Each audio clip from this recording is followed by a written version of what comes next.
He was never the loudest voice in the room, nor the kind of leader who demanded attention the moment he walked in. Satya Nadella grew into his influence quietly, almost gently, carrying an aura that made people lean closer rather than step back. In a world obsessed with sharp elbows, bold declarations, and headline-grabbing personalities, he built his rise on empathy, reflection, and an almost meditative patience. When Microsoft's future began to blur beneath its own weight, when legacy and ego threatened to overshadow innovation, he stepped forward not as a warrior, but as a listener.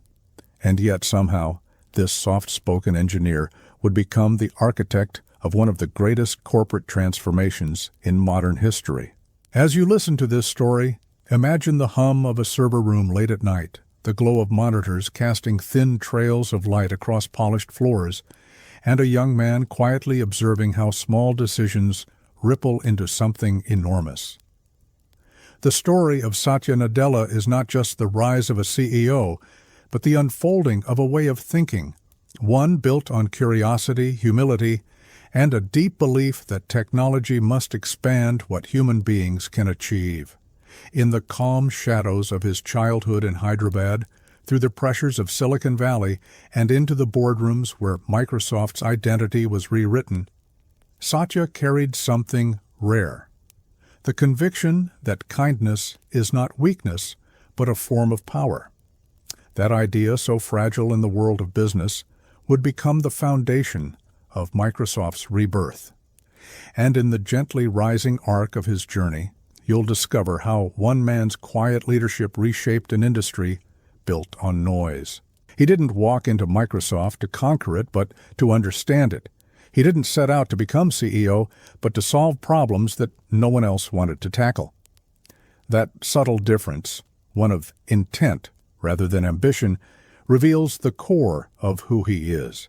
His legacy goes beyond products and profits. It lives in the culture he rebuilt, the people he empowered, and the direction he set for an empire that had forgotten the horizon. Tonight, as we enter this calm retelling of his life, think of his story as a gentle current carrying you through decades of challenges, reinvention, and quiet determination. For in the world of giants, Satya Nadella proved that the softest voice can sometimes guide the biggest ship. Satya Nadella's story begins in the soft heat of Hyderabad, a city where ancient traditions leaned gently against the rising ambitions of a modern India. In those early years, the world around him moved with a relaxed rhythm, slow mornings, sun-warmed streets, and the hum of everyday life drifting between old stone buildings. He was a quiet child, one who didn't raise his voice to compete with the noise around him, but instead watched it all with a kind of slow, thoughtful curiosity. His parents saw early that he wasn't drawn to toys or games with loud excitement. He was drawn to patterns, to problems, to the invisible logic that held the world together. That quiet attention would become the center of his life long before he realized its power. His father, Bukapuram Nadella Yugantar, was a civil servant in the Indian Administrative Service, disciplined, principled, and deeply committed to public service. His mother, Prabhavati, taught Sanskrit, a language built on logic and structure, yet expressed with an elegance that bordered on poetry. Their influence shaped Satya in ways he couldn't yet articulate.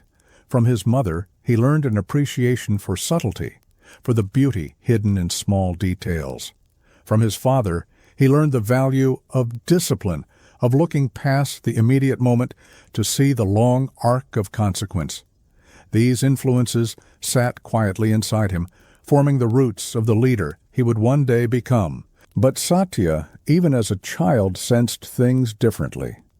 He wasn't driven by obligation, nor was he pressured to follow a traditional path of becoming a doctor or a civil servant, like many children around him. Instead, he felt pulled toward a world that existed behind the scenes of everyday life, an unseen realm made not of words or ideas, but of systems. When other students memorized facts, he tried to understand why those facts mattered. When they studied formulas, he traced the logic behind the numbers. He wasn't chasing grades, he was chasing clarity. And that pursuit made his mind move like water, flowing naturally toward understanding. In school, he wasn't the top student, but teachers noticed the way he lingered over problems others would skip. He had a habit of pausing before answering, as if listening for the quiet click of a thought locking into place. His classmates mistook the calmness for hesitancy, but his teachers recognized that it was something more rare. He thought deeply and slowly, without rushing to impress anyone. Even then, he understood that certainty is not something you grasp quickly, but something you earn over time.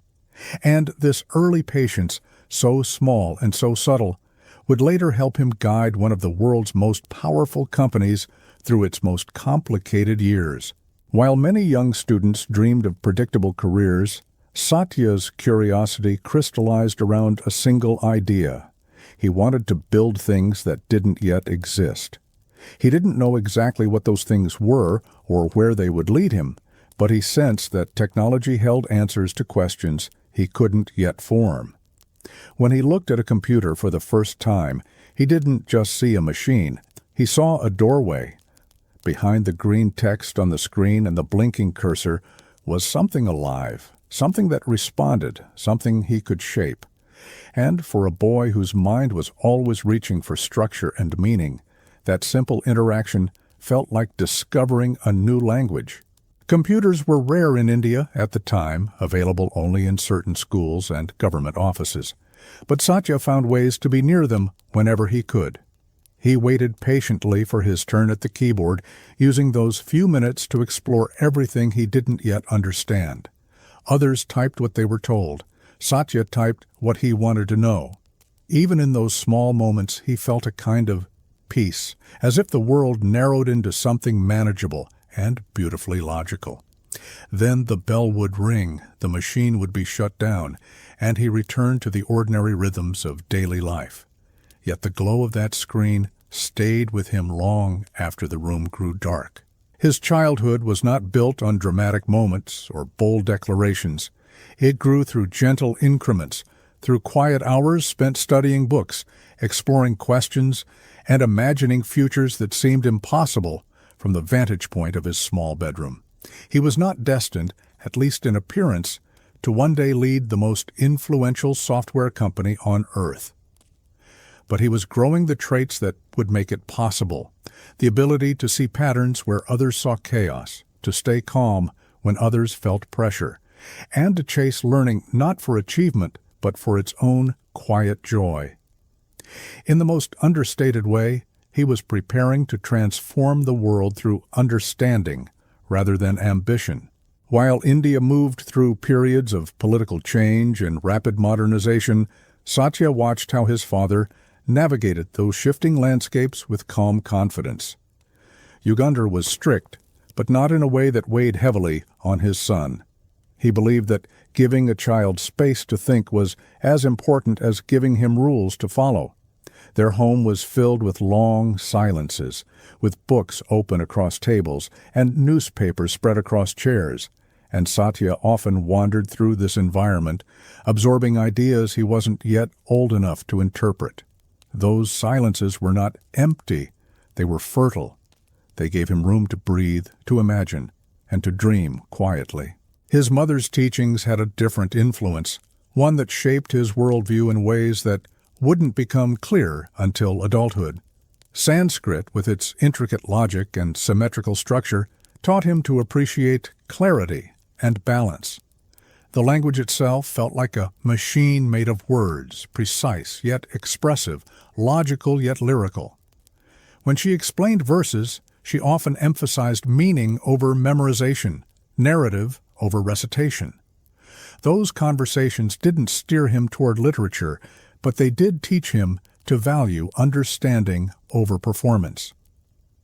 And in the years to come, when he rebuilt Microsoft's culture, that principle would become the cornerstone of his leadership. As he entered his teenage years, his growing fascination with technology began to collide with the realities of life in a developing country. Hyderabad had pockets of modernity, but computing resources were scarce and access was limited. Satya felt the frustration of wanting to learn faster than the world around him could teach. But instead of discouraging him, the scarcity sharpened his determination. He realized that curiosity is most powerful when it is denied, and every obstacle became an invitation to find new ways of learning. He read every book he could find, copied notes from students who had access to more advanced classes, and practiced logic problems late into the night while the rest of the city slept. His friends often teased him for being too quiet, too thoughtful, too absorbed in ideas that didn't seem practical. They didn't understand why he preferred spending weekends solving programming puzzles instead of joining them for cricket or movies. But Satya didn't feel lonely in those hours. He felt connected to something he couldn't explain.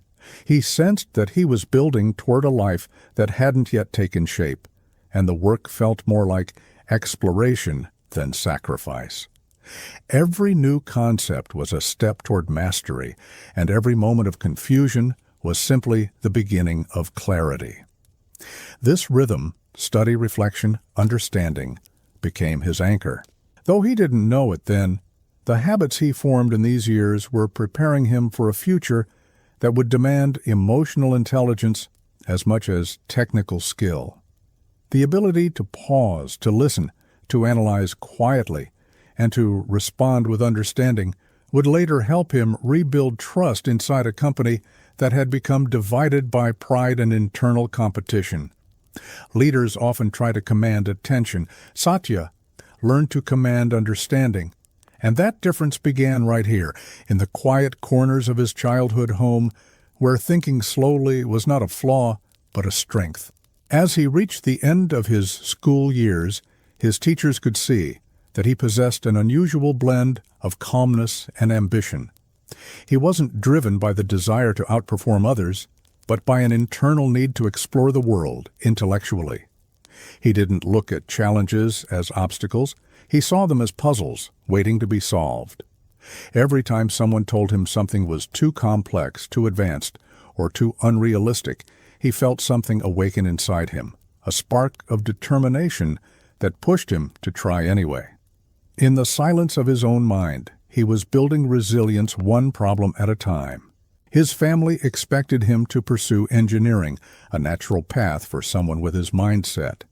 But for Satya, it wasn't a career decision, it was an extension of who he already was. Engineering offered structure, logic, and a kind of quiet creativity that suited him perfectly. It promised the chance to work with ideas that lived beneath the surface of everyday life, shaping the world without demanding attention. And for a boy who had always understood the world through the lens of calm observation, that promise felt like destiny. As he prepared to leave home for college, Satya felt a mix of excitement and quiet anticipation. He wasn't dreaming of fame or fortune. Those things didn't interest him. He was dreaming of understanding, of spending his days inside the invisible frameworks of technology and uncovering how systems behave under pressure. The world would soon accelerate around him, moving faster than anything he had experienced. But he didn't fear the pace. He felt ready, grounded by the calm clarity he had carried since childhood. His early life had not been extraordinary in the traditional sense. There were no dramatic turning points, no heroic feats, no moments of sudden revelation. Instead, it was a steady accumulation of curiosity, discipline, reflection, and gentle ambition. And in those quiet years, he formed the identity that would guide him through every challenge to come. By the time he stepped onto his college campus, he was already prepared for the long journey ahead. He just didn't know how far it would take him, or how profoundly he would one day reshape the world of technology. Satya carried his early love for questions into the corridors of his teenage years, where the world around him seemed to widen faster than he could map it. His parents noticed that he never rushed to answer anything, even when teachers expected quick responses, because he liked to sit with ideas until he could sense their shape. In Hyderabad, the city's mix of tradition and emerging technology created a subtle backdrop for his curiosity, pushing him to look at the future while still standing firmly in his roots. While his classmates competed loudly, trying to outshine one another in effortless leaps, Satya moved at a steady, thoughtful pace, choosing understanding over speed. That gentle approach made him an outlier, but it would later become his greatest strength. As he entered his higher studies, Satya found himself increasingly drawn to the quiet precision of computer science, a field that rewarded patience and punished shortcuts. He would sit alone in labs long after the rows of machines had cooled, listening to their fans hum like they held secrets he wasn't ready to decipher. The beauty of programming wasn't just in making things work, but in the logic that held everything together, a hidden architecture that made chaos feel purposeful. He began to see code as a language, silent, structured, and capable of incredible transformation when placed in the right hands. That realization deepened his love for technology, though he had no idea it was quietly preparing him for a life far beyond those lab walls.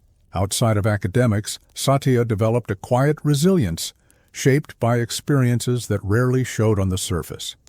He wasn't naturally assertive, but he understood the power of persistence, a slow-burning fire that never needed to roar to stay alive. He learned this through small things, solving a stubborn problem, returning to a failed attempt, or finding calm in a noisy environment. With every step, he was building an internal rhythm, a way of approaching challenges without letting urgency erode clarity. In a world that celebrated fast wins, he embraced steady endurance. His family environment also played an important part in the shaping of his leadership instincts, though at the time it felt like ordinary life rather than preparation.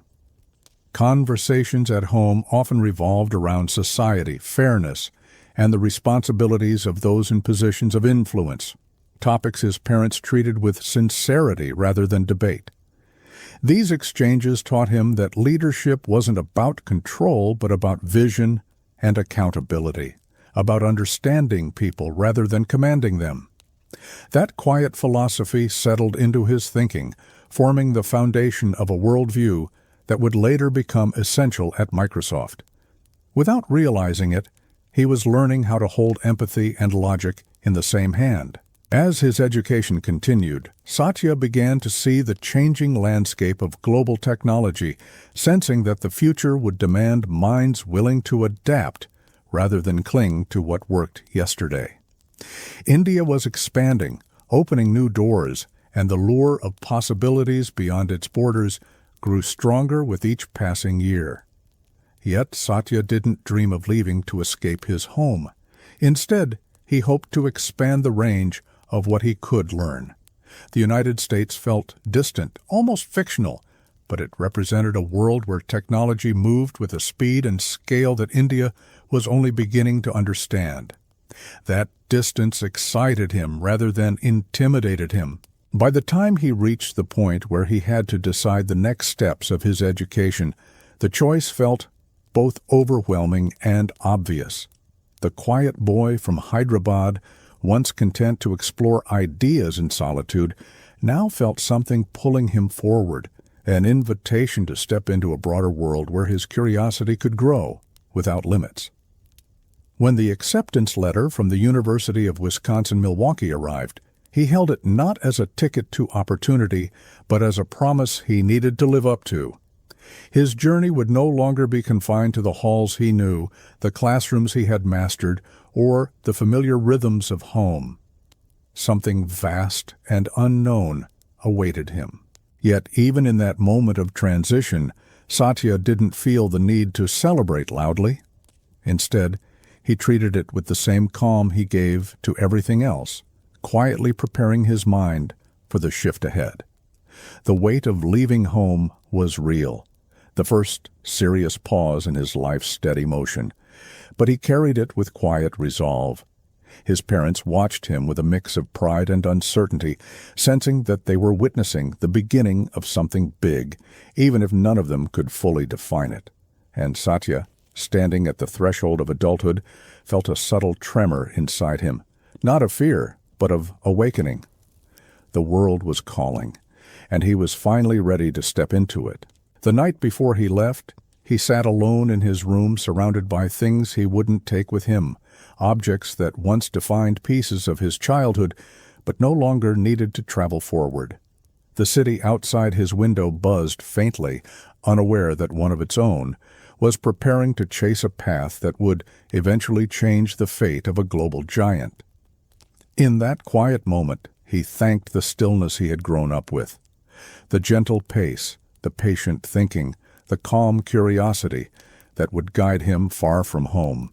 And with that calmness still settling in his chest, he closed his eyes and allowed himself to imagine the future with a soft, steady kind of hope. When Satya stepped onto American soil for the first time, the air felt different. Not just colder, but full of a kind of unspoken motion that he could sense even before he understood it.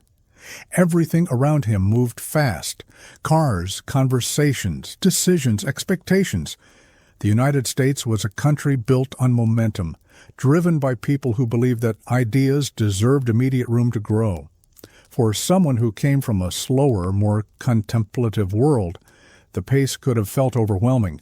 But for Satya, it was simply another system to observe, learn, and adapt to. The University of Wisconsin-Milwaukee became his new home, a place where he could shed the assumptions of his past and build the foundations of his future. He quickly realized that studying in the United States wasn't just about the classes or the technology. It was about learning to think differently, learning to believe that ambition wasn't arrogance, but a responsibility. Many of his classmates were bold, outspoken, and effortlessly confident, traits that contrasted with his quiet nature. Instead of competing with them on their terms, he did what he always did best. He watched, listened, and processed deeply. And gradually the noise around him began to feel less like chaos and more like possibility. The computer science labs became his refuge once again, buzzing with the soft hum of machines and the occasional bursts of excitement from students unlocking new solutions. Satya found comfort in that environment where results mattered, but understanding mattered more. Professors noticed his calm persistence, the way he showed up early and left late, never rushing, but always making steady progress. His projects weren't flashy, but they were thoughtful, structured, and surprisingly elegant for someone still mastering the language of American academia. In those long hours, he learned that innovation wasn't always a lightning strike. It could also be a slow, steady alignment of clarity and patience. Outside of school, Satya began to absorb the cultural nuances that would later shape his leadership style. He learned the rhythm of American conversation, where ideas were challenged openly, and disagreement wasn't a threat, but an invitation.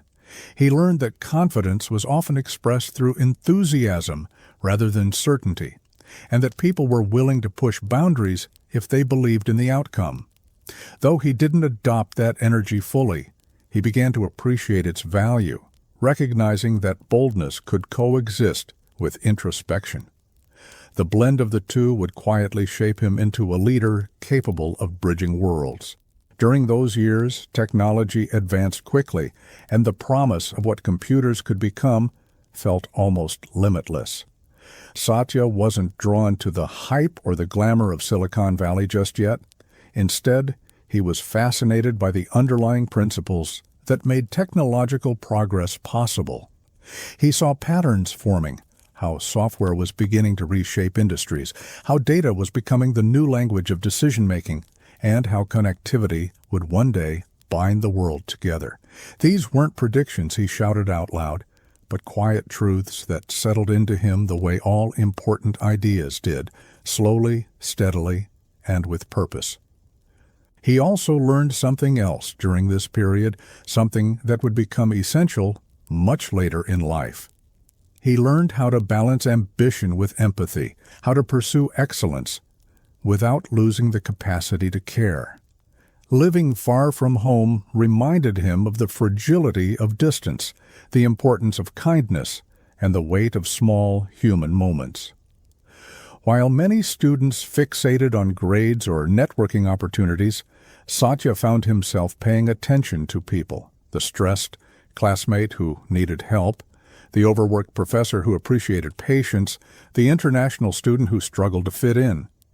Leadership, he realized, wasn't about rising above others, but rising with them. As graduation approached, Satya faced a familiar moment of transition, the kind that stirred excitement and uncertainty in equal measure.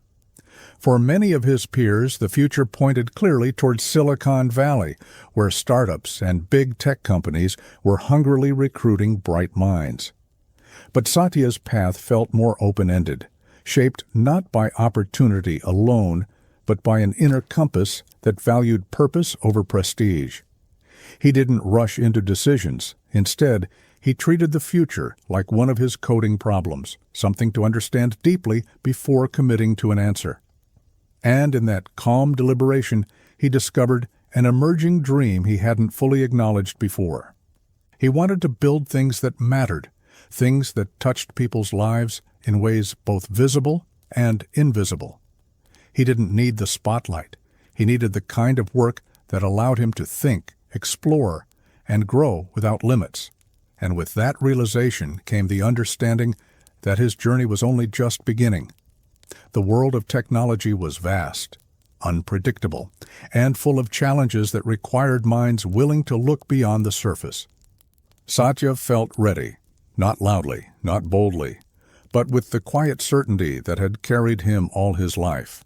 So as he prepared to step into the next phase of his career, he packed his bags with the same steady resolve he had carried from Hyderabad to Milwaukee.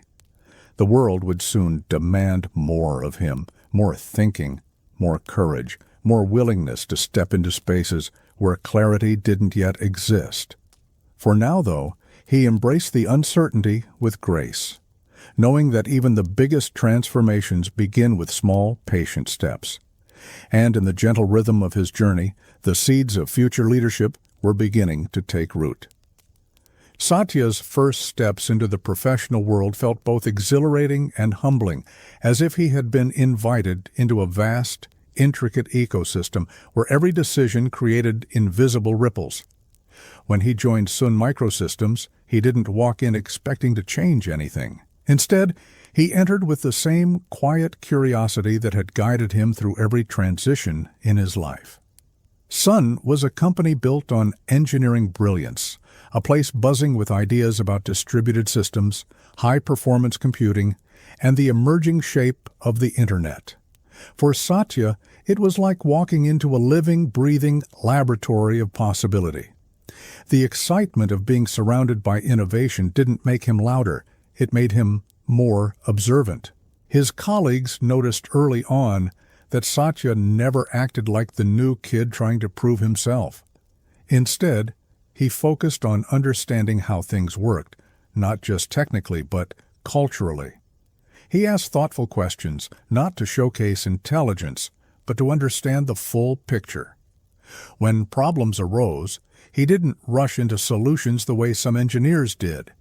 He paused, stepped back, and looked for patterns that others overlooked.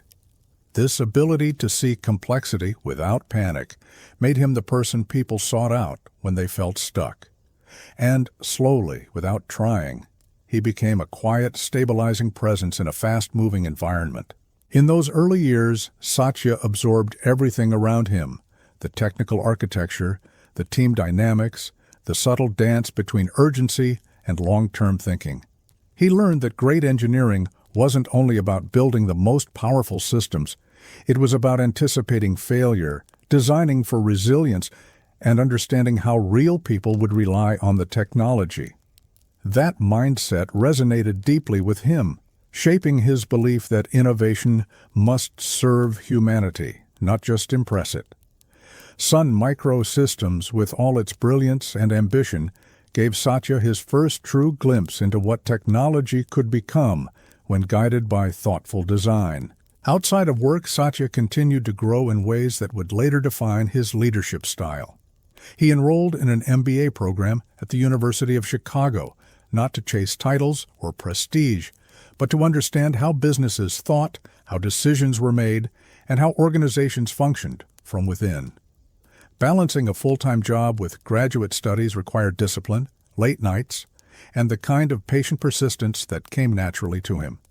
Each lesson, each case study, and each conversation expanded his worldview, teaching him that technology and business were not separate languages, but two halves of the same story. That realization would become pivotal later at Microsoft, though he didn't know it yet. During this period, Satya also faced personal experiences that deepened his empathy and shifted his understanding of responsibility. His father had always been a demanding intellectual presence, expecting excellence but also encouraging reflection. His mother, on the other hand, had nurtured his emotional intelligence, teaching him to observe not just what people said, but what they felt. As Satya navigated the increasing pressures of adulthood, those lessons became anchors. He never allowed ambition to overshadow kindness. Even in corporate settings, he treated people with the dignity and attention he believed everyone deserved. It was this balance of strength and gentleness that later made him an exceptional leader. As the tech industry grew rapidly around him, the sense of momentum became almost dizzying. Companies rose and fell, products appeared and vanished, and the world seemed to be racing toward a digital future no one fully understood. Satya felt both excitement and caution in equal measure. He saw amazing technology being created, but he also saw a rush toward building faster rather than building wisely. His instinct for patience and clarity made him stand apart from peers who thrived on adrenaline and speed. Satya's mind worked differently. He was always thinking 5 steps ahead, constantly asking, "How will this scale? Who will it help? What unforeseen problems might emerge?" It was during this whirlwind period that a pivotal opportunity emerged, an opportunity that would quietly alter the trajectory of his entire career.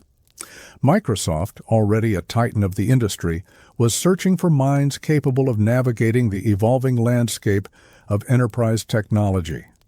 The company was powerful but also rigid, operating with the confidence of a giant but the pace of a legacy institution. Satya didn't see Microsoft as an obvious next step. He respected the company, but didn't see himself as someone destined to join a tech empire. Yet he felt a subtle pull, an instinct telling him that this was a place where he could make a meaningful impact. And sometimes instinct is the quiet voice that guides the biggest decisions. When the offer finally came, it wasn't the money or the prestige that convinced him. It was the challenge.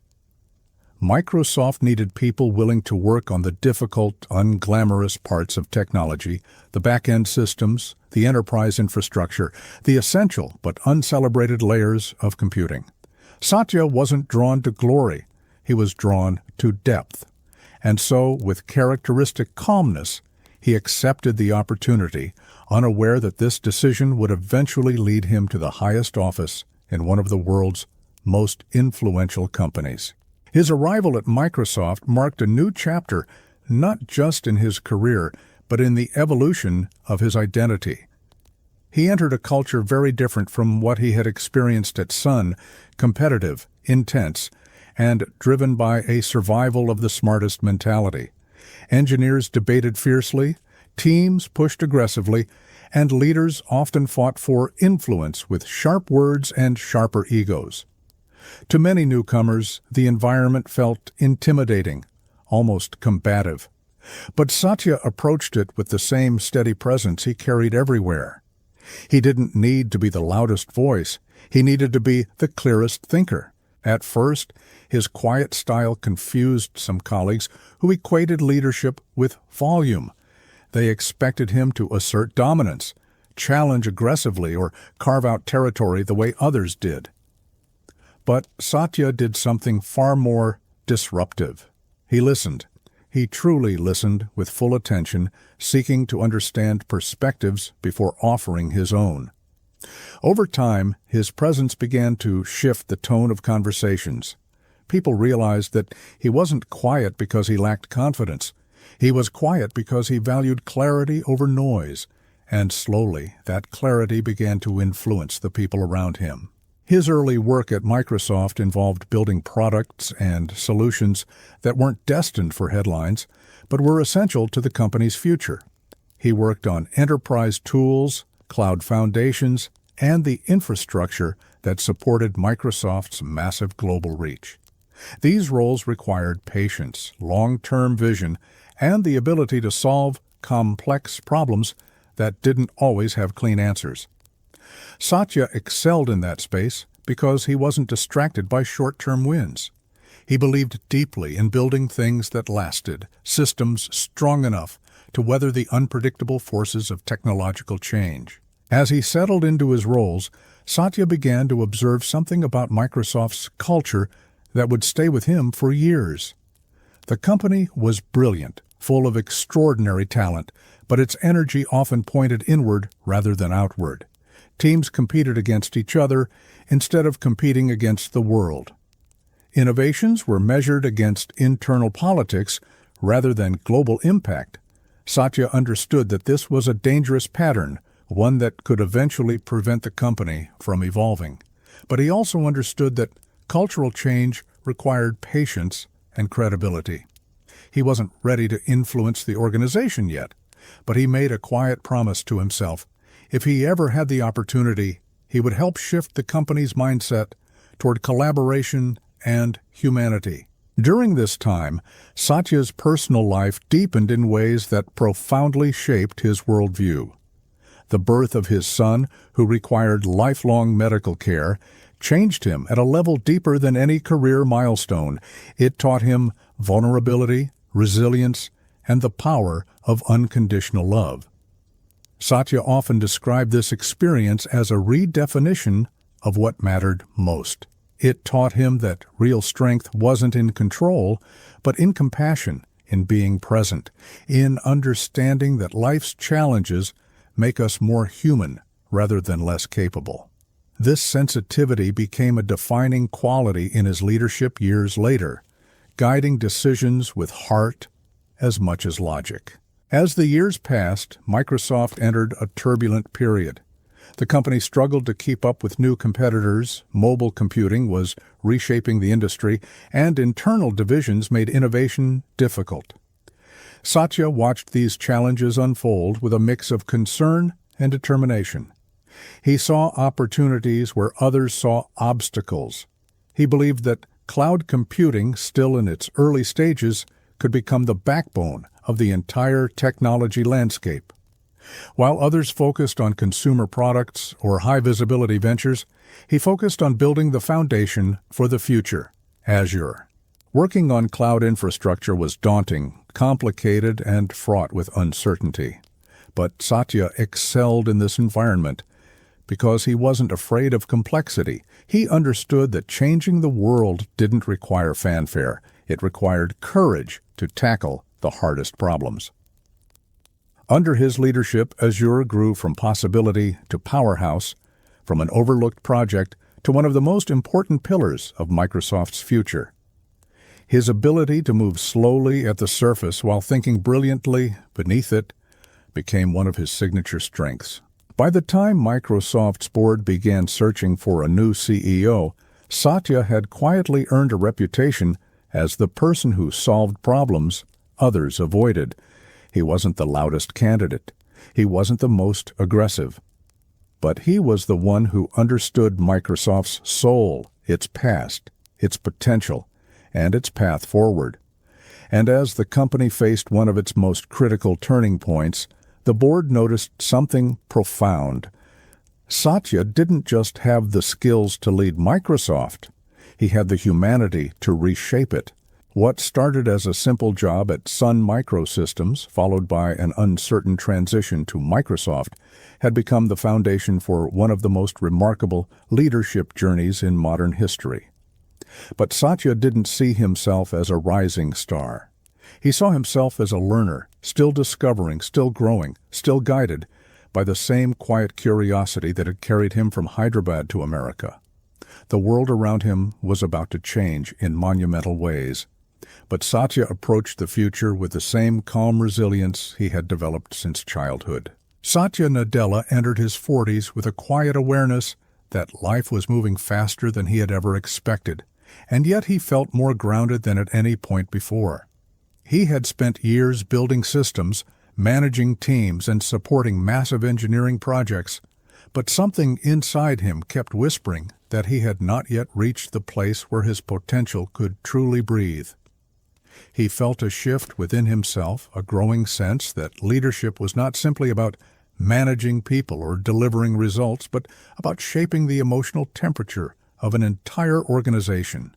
The long nights solving performance issues, the endless meetings, and the constant search for clarity had taught him more about people than code. And slowly, he realized that empathy was quietly becoming his greatest strength. This realization did not arrive suddenly. It formed over countless conversations in hallways, small observations in conference rooms, and quiet reflections during flights between Redmond and Hyderabad. Satya noticed how engineers responded when they felt respected, how creativity rose when people felt safe, and how innovation came alive when leaders actually listened. He started paying attention not just to what people were working on, but why they cared about it. He noticed their worries, their excitement, and even their silence, the kind that revealed what they did not know how to say. And with each interaction, he felt his own understanding deepen. Microsoft during this time was still a giant of the industry, but internally the atmosphere carried the heaviness of an organization that had grown too used to its own history. Teams were brilliant but often isolated. Innovation sometimes felt trapped in rigid structures, and the culture had pockets of defensiveness that made risks feel dangerous. Satya could sense the tension, the feeling that the company was still powerful, but not truly alive. He saw talented engineers who felt invisible, managers who were afraid to speak openly, and strategies shaped more by fear of failure than excitement for the future. And this troubled him deeply. He began taking mental notes, quietly gathering insights about what made people flourish and what made them retreat. He noticed that the most productive teams were those who showed vulnerability with one another, who admitted mistakes openly, who asked for help without shame. He found himself studying not just computer systems but human systems, exploring the invisible patterns that determined how people communicated, collaborated, and grew. Satya realized that tech might be powered by circuits, but a company was powered by trust, and he started wondering what Microsoft could become if trust was rebuilt from the inside out. During this period, Satya also spent more time with his family, and each moment deepened his understanding of what really mattered. His son Zain's disability had already reshaped his outlook on life, but the lessons continued to unfold in ways he had never predicted.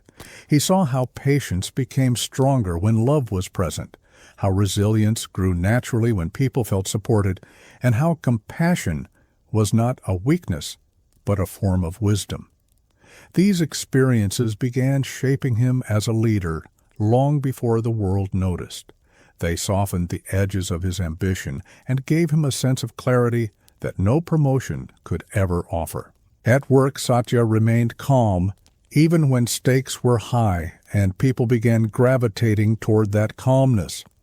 Some came to him because he listened without interrupting. Others came because he asked questions that made them feel seen instead of judged. And many came simply because he had a way of making complexity feel manageable. The quietness that made him seem reserved earlier in his career was now becoming a powerful tool, an anchor in a company navigating uncertainty and change. As cloud computing emerged as a massive shift in the industry, Satya sensed that this was not just another trend, but a foundational transformation. The world was moving toward a future where software lived everywhere, on phones, tablets, servers, and remote networks, and companies needed the flexibility to scale without building massive infrastructure. Satya saw an opportunity for Microsoft to lead this new era, but he also saw how much internal alignment would be required. He knew that cloud would demand teamwork at a level Microsoft had not practiced in years, and he wondered if he could help ignite the unity needed to make it possible. His role in building Azure placed him at the center of this evolving vision. Every milestone forced him to think not only about architecture and performance, but about collaboration, communication, and culture.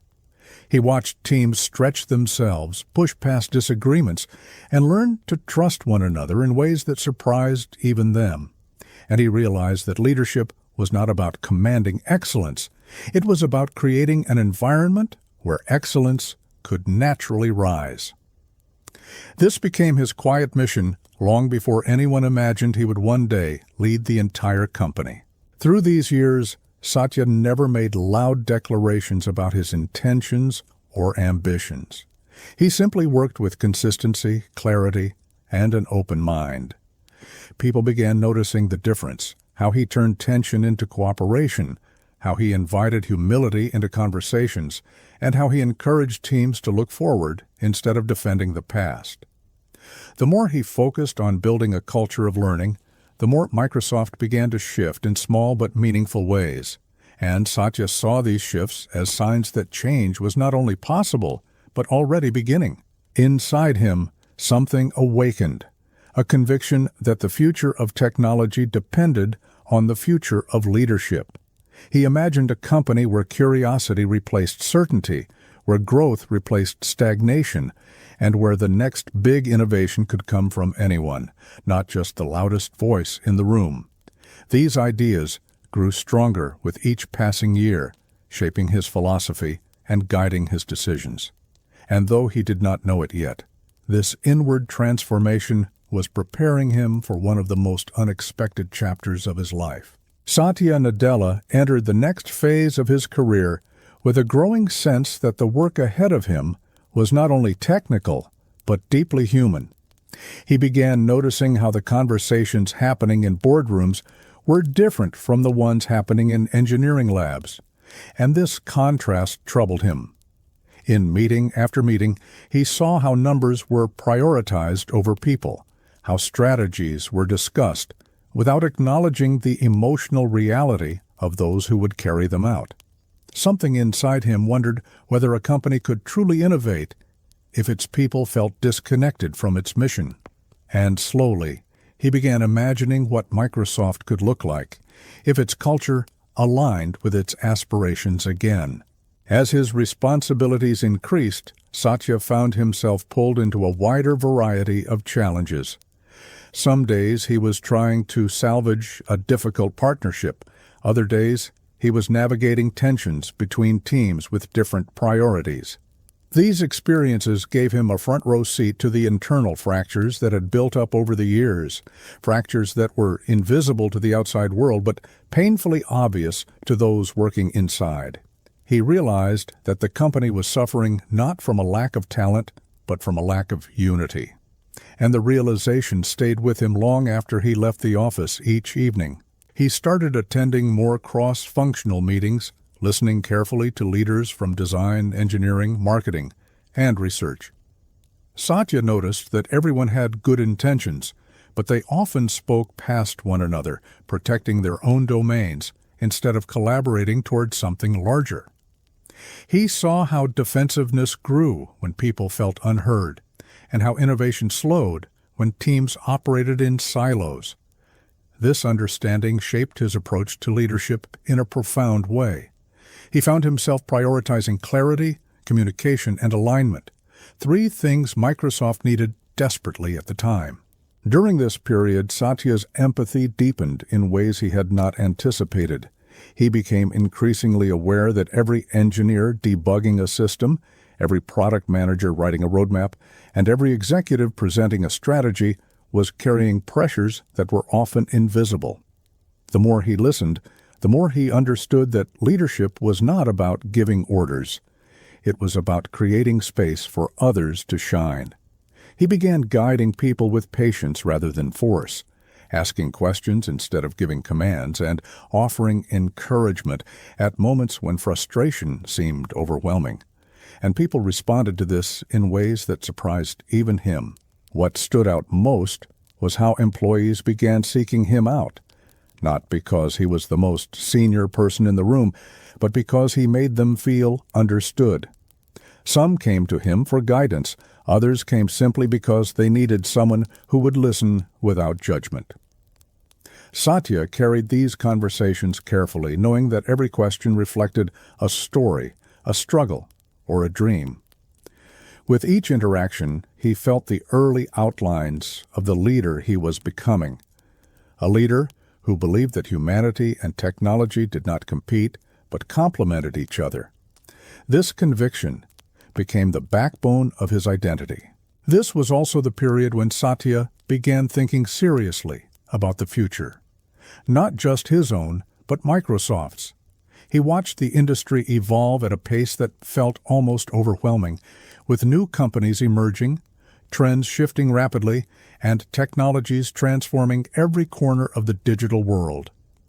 Some executives felt threatened by these changes, but Satya saw opportunity. He believed that if Microsoft could rediscover its curiosity, it could lead the next era of technological transformation. And he started wondering what his role might be in helping the company reclaim that spirit.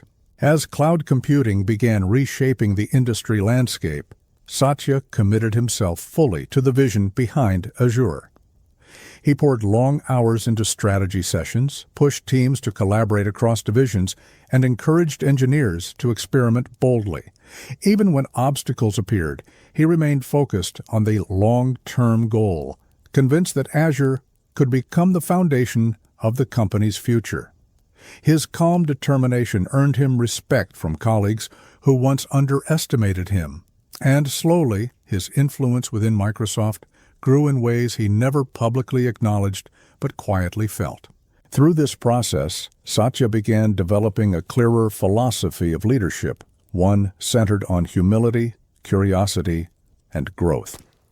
He believed that a leader should never pretend to have all the answers, and that the strongest leaders were those willing to learn alongside their teams.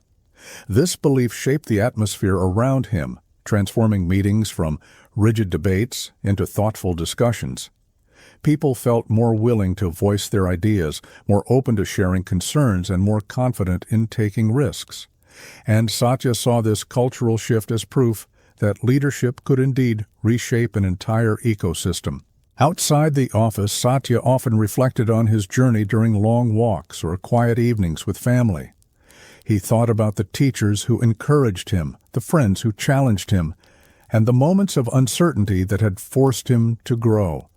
These reflections grounded him during periods of intense pressure, reminding him that leadership was a privilege, not a birthright. They also helped him see the bigger picture, that personal growth and professional growth were inseparable, and both would be crucial if he hoped to make a lasting impact. And with each passing year, his sense of purpose grew stronger. By now, Satya was no longer just an engineer or an executive. He was becoming a symbol of something Microsoft had been missing: gentleness combined with ambition, humility paired with vision.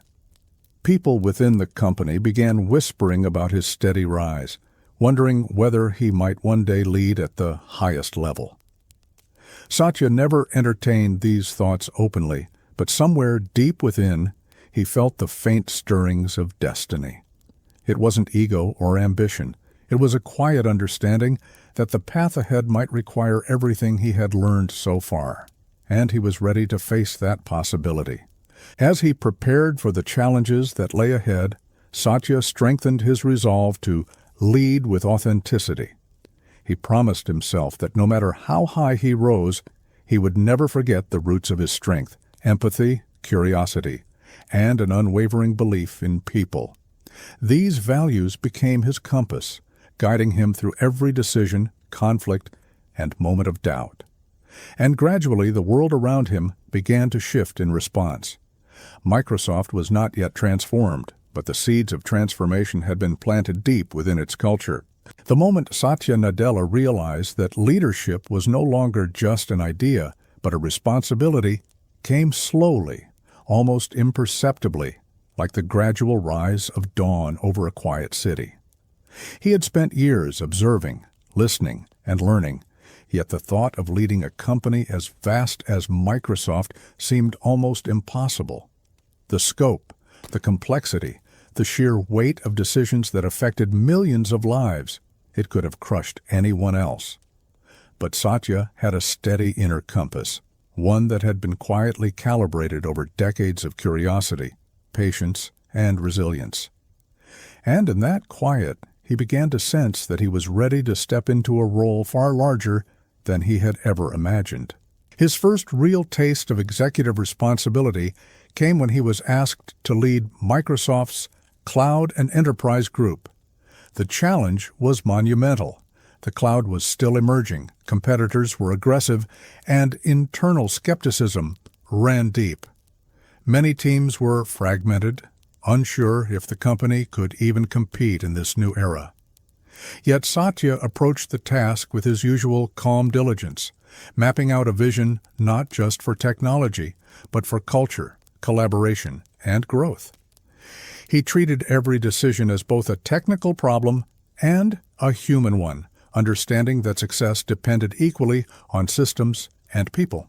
From the start, Satya emphasized clarity and alignment, often sitting with teams to discuss the why behind every initiative rather than just the how. He encouraged engineers to experiment boldly, yet he also instilled a sense of responsibility, asking them to anticipate the impact of their work. Leaders across divisions began to notice how his style differed from what they had expected from someone in his position. He didn't demand compliance. He earned trust. He didn't enforce hierarchy. He inspired collaboration. Slowly, the energy around him began to shift. The transformation was not immediate. Many colleagues were skeptical of his approach, viewing patience and empathy as luxuries in a fast-moving tech world.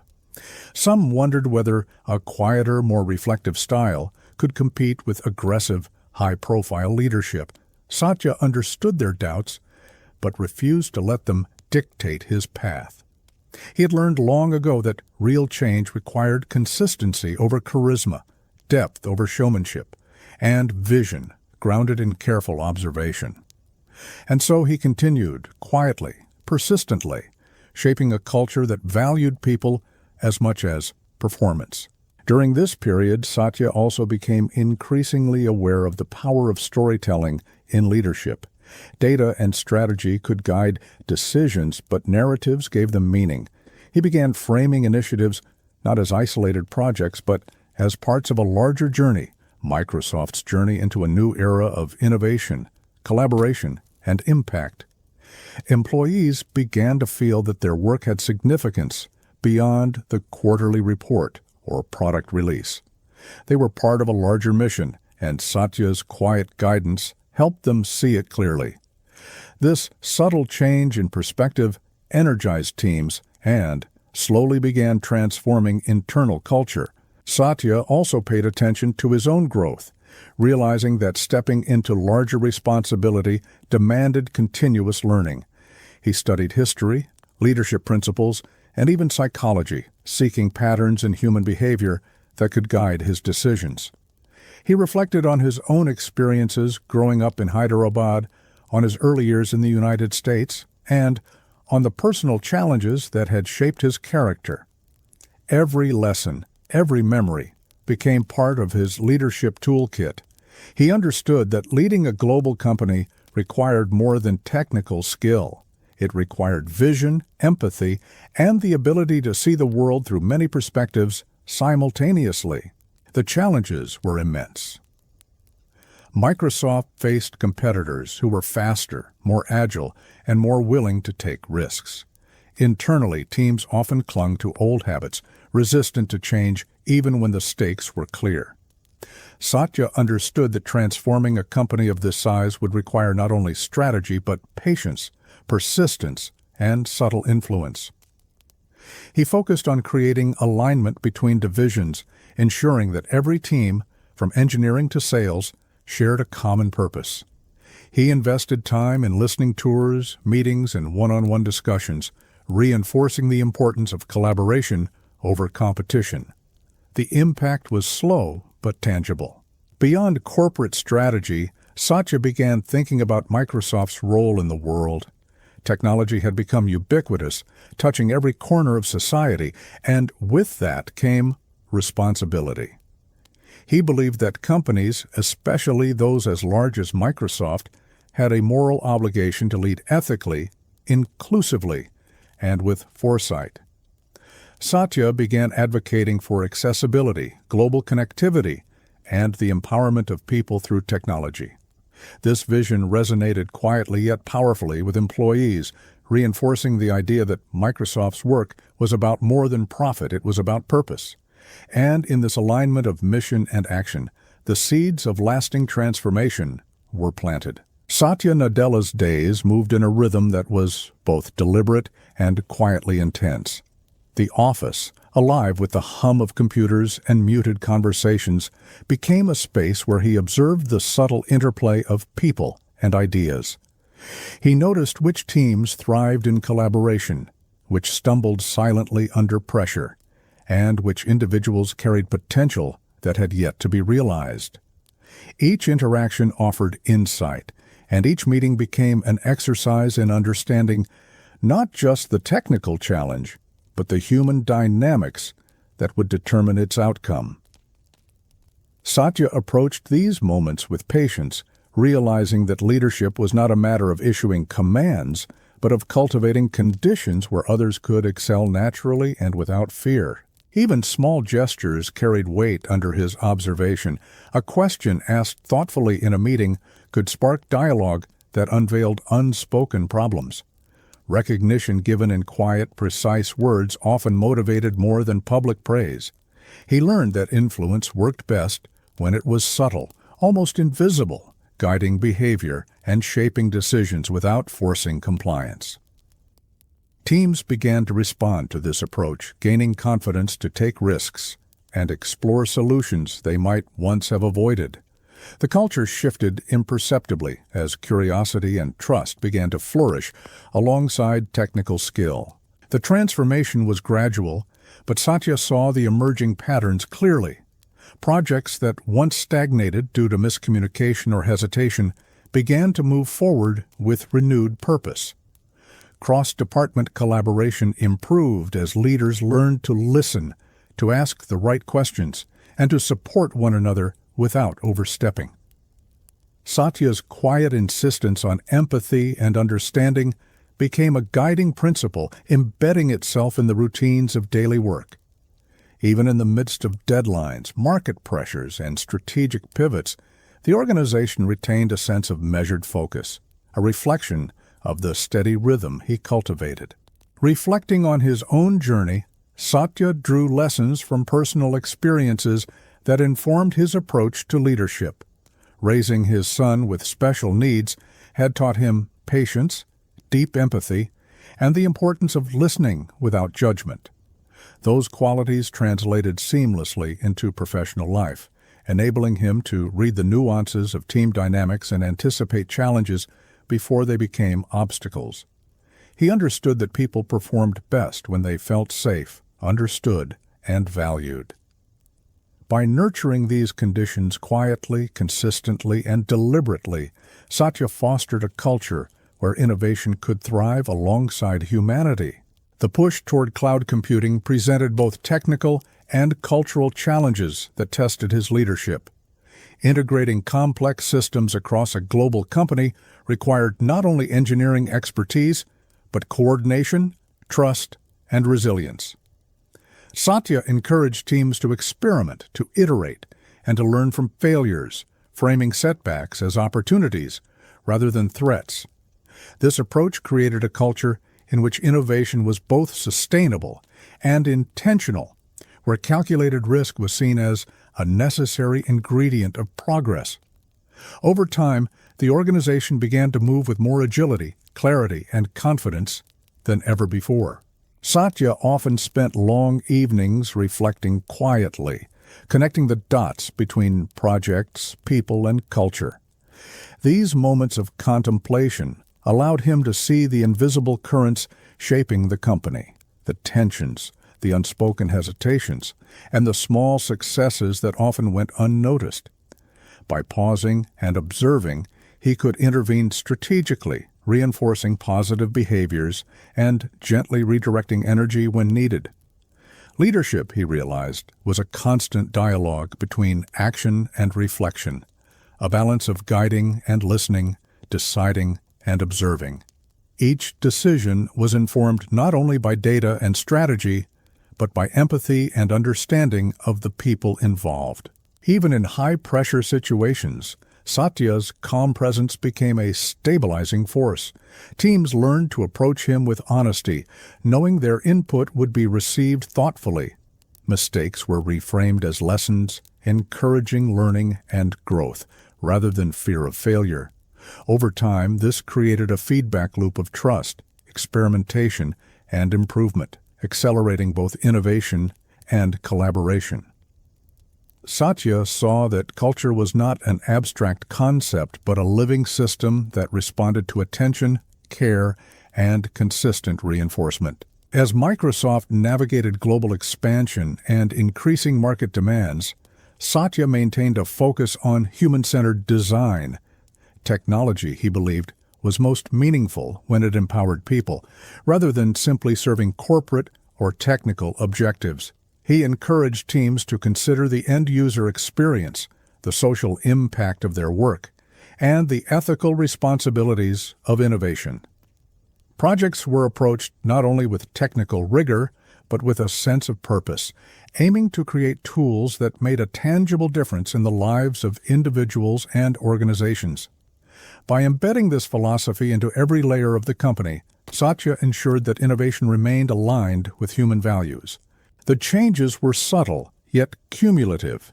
Teams became more autonomous, decision-making became more distributed, and collaboration became a habit rather than a requirement. Managers began to mentor each other, engineers offered solutions beyond their immediate assignments, and leaders at all levels began modeling the reflective, empathetic approach Satya embodied. Even external partners noticed the difference, observing a company that moved with coherence, clarity, and confidence. Satya's influence was no longer just personal, it had permeated the culture, shaping the organization's character and guiding its evolution. Through all of this, Satya never lost sight of the long-term vision.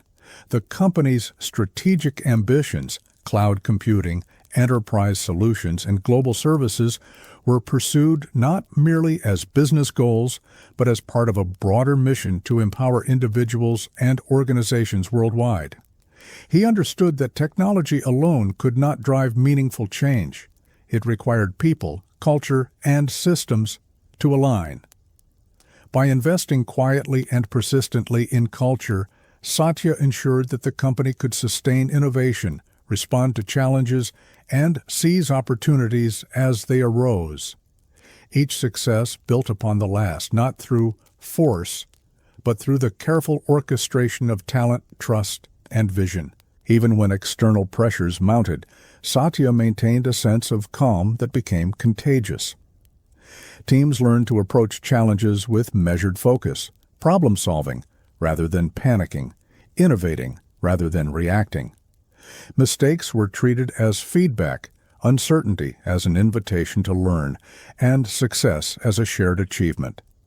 Through this steady, human-centered leadership, Microsoft began to operate not only as a technology company, but as a learning organization, capable of evolving with the demands of an ever-changing world. The quiet influence of its leader shaped the way people thought, worked, and collaborated, creating a foundation for sustained growth and innovation. Satya Nadella entered the next phase of his leadership with a quiet determination, carrying forward the lessons he had cultivated in observation, reflection, and subtle influence. The company's scale was daunting, and every initiative carried layers of complexity that required both technical understanding and human insight. Meetings were not simply for decision-making. They were windows into the health of projects, the engagement of teams, and the unspoken tensions that could shape outcomes long before they appeared on any report. Satya listened more than he spoke, asking precise questions that invited reflection, yet never rushed conversations or demanded immediate answers. In doing so, he created an environment where people felt safe to express uncertainty, to explore ideas fully, and to take ownership of solutions in ways they had not before. He spent long hours analyzing patterns in both successes and failures, seeing in each instance the interplay of human behavior, technology, and strategic intent. Even when a project seemed purely technical, Satya observed the cultural and interpersonal forces at play, the hesitations, the unspoken assumptions, the quiet brilliance waiting to be recognized. He understood that a company's true potential could only be unlocked when people felt their contributions mattered, when curiosity was encouraged, and when mistakes were framed as opportunities rather than failures. This philosophy slowly permeated the organization, creating a shift in mindset that emphasized learning, trust, and collaboration over competition, hierarchy, or superficial performance metrics.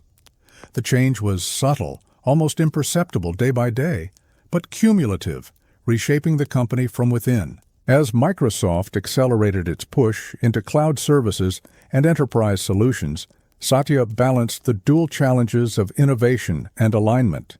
He encouraged teams to experiment boldly, yet grounded their ambitions in clear objectives and shared purpose. He knew that technical achievement alone was insufficient. Without culture and collaboration, even the most brilliant ideas risked faltering.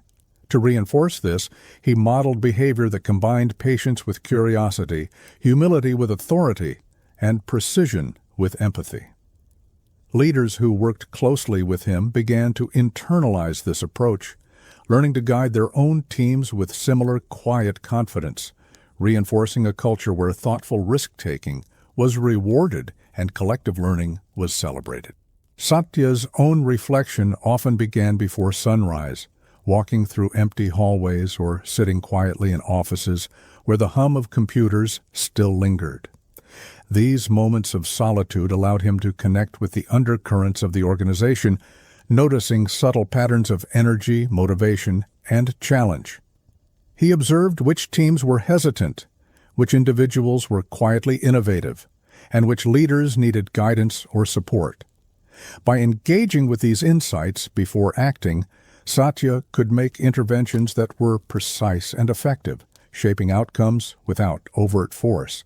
Leadership, he believed, was an ongoing dialogue, not a series of commands, but a continuous, adaptive orchestration of people, ideas, and systems. Even in moments of high-stakes pressure, Satya's calm demeanor became a stabilizing presence for the organization. He approached challenges with a measured, reflective mindset, demonstrating that careful observation and thoughtful decision-making could outweigh haste and reaction. Teams began to emulate this approach, moving away from panic-driven decisions and toward collaborative problem-solving. Mistakes were reframed as lessons to be examined and learned from, and successes were shared openly, reinforcing trust across divisions. Over time, this created an environment where innovation and collaboration were not just goals, but habits deeply embedded into the fabric of daily work. The transformation of culture extended into the way Microsoft approached technology itself. Satya emphasized that software and systems were not simply tools, but vehicles for human empowerment. Projects were designed with the end user in mind, considering the practical, social, and ethical implications of every decision.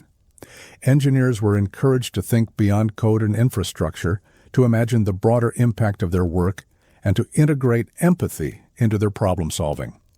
Through these efforts, the company began to align technical excellence with human-centered outcomes, reinforcing the notion that innovation was most meaningful when it served a greater purpose. As organizational habits evolved, Satya observed the emergence of new patterns of collaboration and initiative. Managers began mentoring one another, fostering dialogue that previously had been absent. Teams experimented with cross-functional projects, taking responsibility for solutions beyond their immediate areas of expertise. Employees grew more confident in proposing ideas, testing new approaches, and learning from iterative cycles of feedback. Satya's leadership had instilled a quiet resilience, a cultural rhythm that allowed the company to adapt, respond, and innovate with greater agility than ever before. The steady accumulation of trust, clarity, and empowerment was creating an organization that could think strategically while acting effectively. Even as the company scaled globally, Satya remained attentive to the individual experiences of employees. He visited offices, walked through teams, and held one-on-one conversations that revealed insights no data point could capture. These interactions reinforced his belief that technology and humanity were inseparable, that every system and process should reflect not just efficiency, but understanding, care, and purpose. By blending attention to detail with awareness of broader strategic goals, he maintained a connection to the organization's heartbeat, ensuring that decisions resonated with both people and purpose. Leadership, in his eyes, was a living, breathing practice, unfolding continuously in observation, interaction, and reflection. The challenges of growth and competition did not slow this approach. Satya understood that maintaining culture and focus while pursuing ambitious objectives required consistency, patience, and subtle guidance. He created frameworks that allowed teams to experiment while maintaining alignment with the company's long-term mission. He reinforced principles of empathy, curiosity, and reflection across all levels of leadership. By consistently modeling these values, he shaped a workforce capable of navigating complexity, embracing learning, and sustaining performance under pressure. The result was an organization that could meet challenges with confidence, creativity, and collective insight. Satya's personal reflections often informed his professional approach, particularly lessons learned from his family and upbringing. Patience, empathy, and the recognition of individual potential became foundational in shaping organizational behavior. He saw parallels between nurturing his own child's growth and cultivating an environment where talent could flourish. These insights influenced how he structured teams, designed processes, and made decisions. Human insight, in combination with strategic foresight, became the defining lens through which he approached leadership, creating a balance between technical precision and cultural coherence. Innovation continued to accelerate under this framework. Projects once stalled by uncertainty or risk began to move forward with clarity and confidence. Engineers felt empowered to explore, challenge assumptions, and collaborate across traditional boundaries. Managers developed the skills to coach, facilitate, and guide without micromanaging. Teams embraced the iterative process of learning from experimentation, testing new approaches, and sharing lessons widely. Satya's steady guidance ensured that the organization maintained coherence, resilience, and alignment, even in the face of rapid technological change and market pressure. By the midpoint of this chapter of Microsoft's journey, the results were evident not only in products and services, but in the intangible qualities of the organization.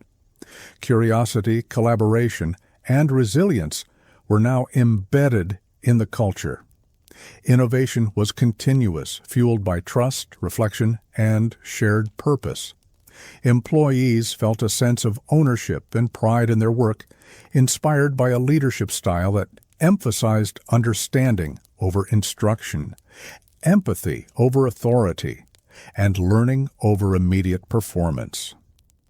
The quiet influence of Satya Nadella had created a rhythm that would sustain the company for years to come, balancing ambition with humanity, innovation with care, and progress with reflection. The company's evolving approach to technology mirrored this cultural transformation. Software and cloud platforms were no longer developed purely for functional or commercial objectives. They were designed with attention to real-world impact, ethical responsibility, and the empowerment of individuals and organizations alike. Engineers were encouraged to think expansively, to consider consequences beyond immediate metrics, and to approach problem-solving with curiosity and care. In doing so, Microsoft became not just a producer of technology, but a company capable of shaping the ways people work, communicate, and create. The leadership philosophy Satya instilled ensured that innovation remained grounded in human-centered purpose. Even amid global competition and market pressures, Satya's calm, reflective leadership persisted. Teams learned to navigate uncertainty without panic, to address setbacks with insight, and to approach new challenges with confidence. Mistakes became lessons, feedback became guidance, and success became collective. This consistency reinforced the organization's ability to adapt, innovate, and sustain its trajectory, all while maintaining a culture rooted in trust, curiosity, and empathy. Satya's approach demonstrated that leadership is not about urgency or control, but about creating an environment where people can think clearly, act responsibly, and collaborate effectively. As Microsoft continued its evolution, the cumulative effect of this approach became increasingly visible.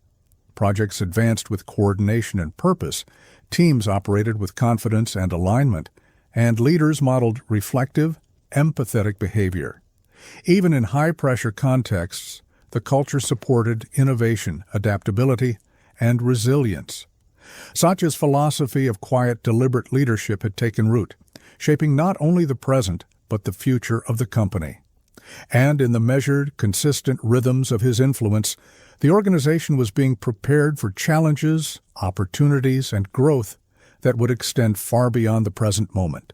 As the months passed, Satya Nadella's influence within Microsoft deepened, not through overt control, but through the quiet cultivation of trust and understanding.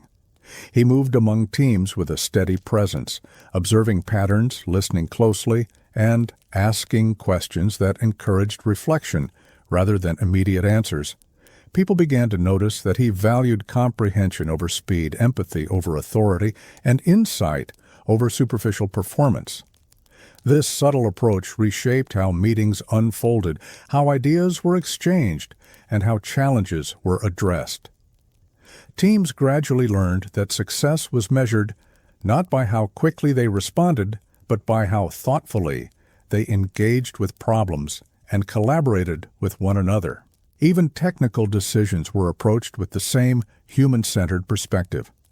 Satya emphasized the importance of anticipating the end-user experience, considering not only functionality, but accessibility, ethics, and impact. Engineers and designers were encouraged to imagine the broader consequences of their work, to think beyond code and infrastructure, and to consider the lives and contexts of those who would ultimately rely on their solutions. This focus on human-centered design transformed the way projects were conceived and executed, ensuring that technology served people rather than simply fulfilling corporate objectives.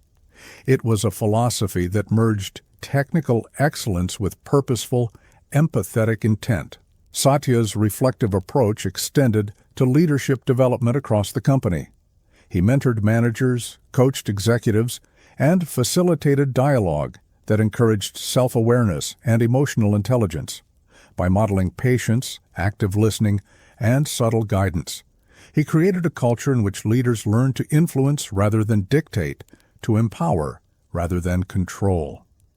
Over time, this generated a ripple effect. Teams felt trusted, employees felt valued, and innovation became a collective, iterative process rather than a series of isolated achievements. Leadership was no longer top-down. It became an emergent property of the culture Satya had intentionally nurtured. The transition to cloud computing and global-scale services brought technical and organizational challenges that tested this leadership philosophy. Projects required coordination across continents, teams with diverse skill sets, and strategies that balanced short-term results with long-term vision. Satya encouraged careful experimentation, iterative learning, and deliberate risk-taking, framing setbacks as lessons rather than failures. He guided teams to navigate ambiguity with clarity, using reflection and observation to ensure that progress remained steady even amid complexity. In doing so, he reinforced the principle that culture, strategy, and technical execution were inseparable, each informing and sustaining the others. Through countless meetings, long walks in empty offices, and quiet conversations with employees, Satya developed a deep understanding of the human dynamics that underpinned organizational performance. He observed how collaboration flourished when individuals felt safe to express uncertainty, and how innovation accelerated when curiosity was nurtured rather than stifled. Even in high-pressure situations, he maintained a sense of calm that set the tone for those around him, demonstrating that composure and reflection were as essential as technical skill or strategic vision. The culture of the company began to mirror his own approach, deliberate, thoughtful, and guided by a deep respect for people and ideas. Satya's attention to the human side of technology also informed product strategy. He encouraged teams to anticipate how tools, platforms, and services would be experienced in the real world, considering not only efficiency and performance, but ethical implications and societal impact. Every solution was approached with empathy, and engineers were reminded that technology existed to enhance human capability rather than replace it. By embedding this mindset into design, development, and deployment, Satya created a company that measured success not merely in revenue or technical benchmarks, but in meaningful positive impact on the people and organizations it served. The effects of this philosophy were subtle but profound. Teams grew more confident, managers became more reflective, and employees felt empowered to experiment, iterate, and share insights freely. The organization began to operate with a sense of rhythm and purpose, capable of sustaining innovation even under intense external pressures. Leaders learned to balance authority with empathy, urgency with patience, and technical mastery with human understanding. The quiet culture Satya nurtured became a foundation for resilience, enabling the company to respond to challenges with thoughtful adaptability rather than reactive haste.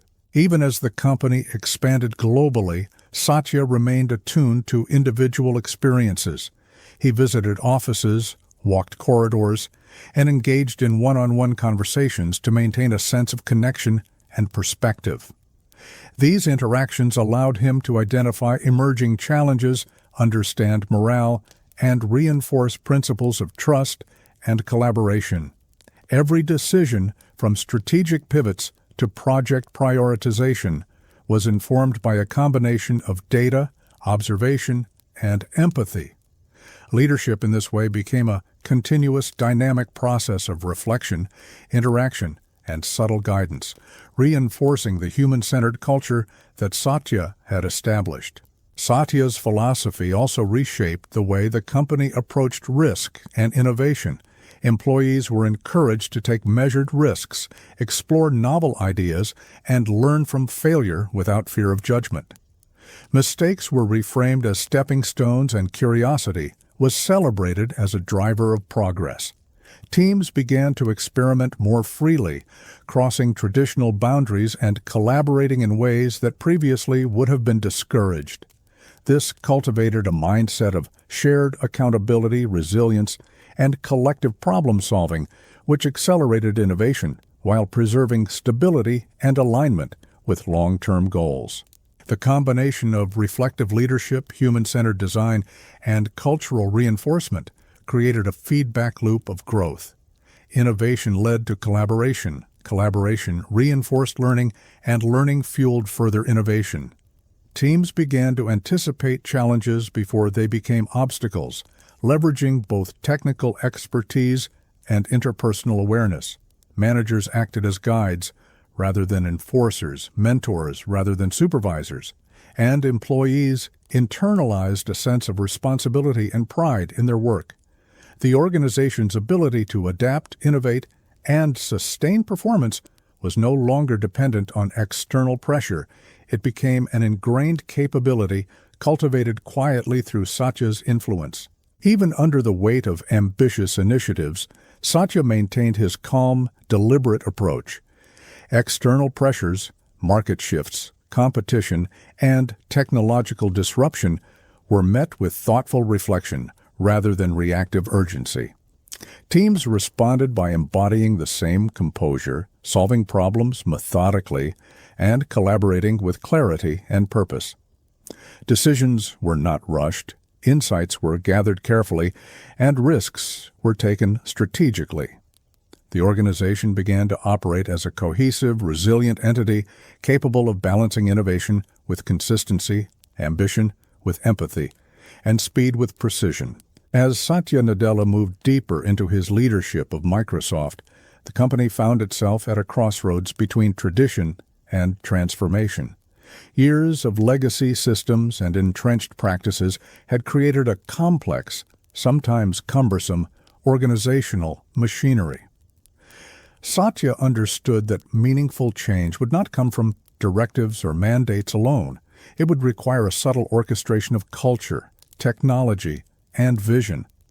He spent countless hours observing how teams interacted, how projects flowed, and how decision-making unfolded across layers of management. Every conversation, every meeting, and every quiet moment of reflection provided insight into the underlying currents shaping the company, revealing where momentum could be accelerated and where patience was needed.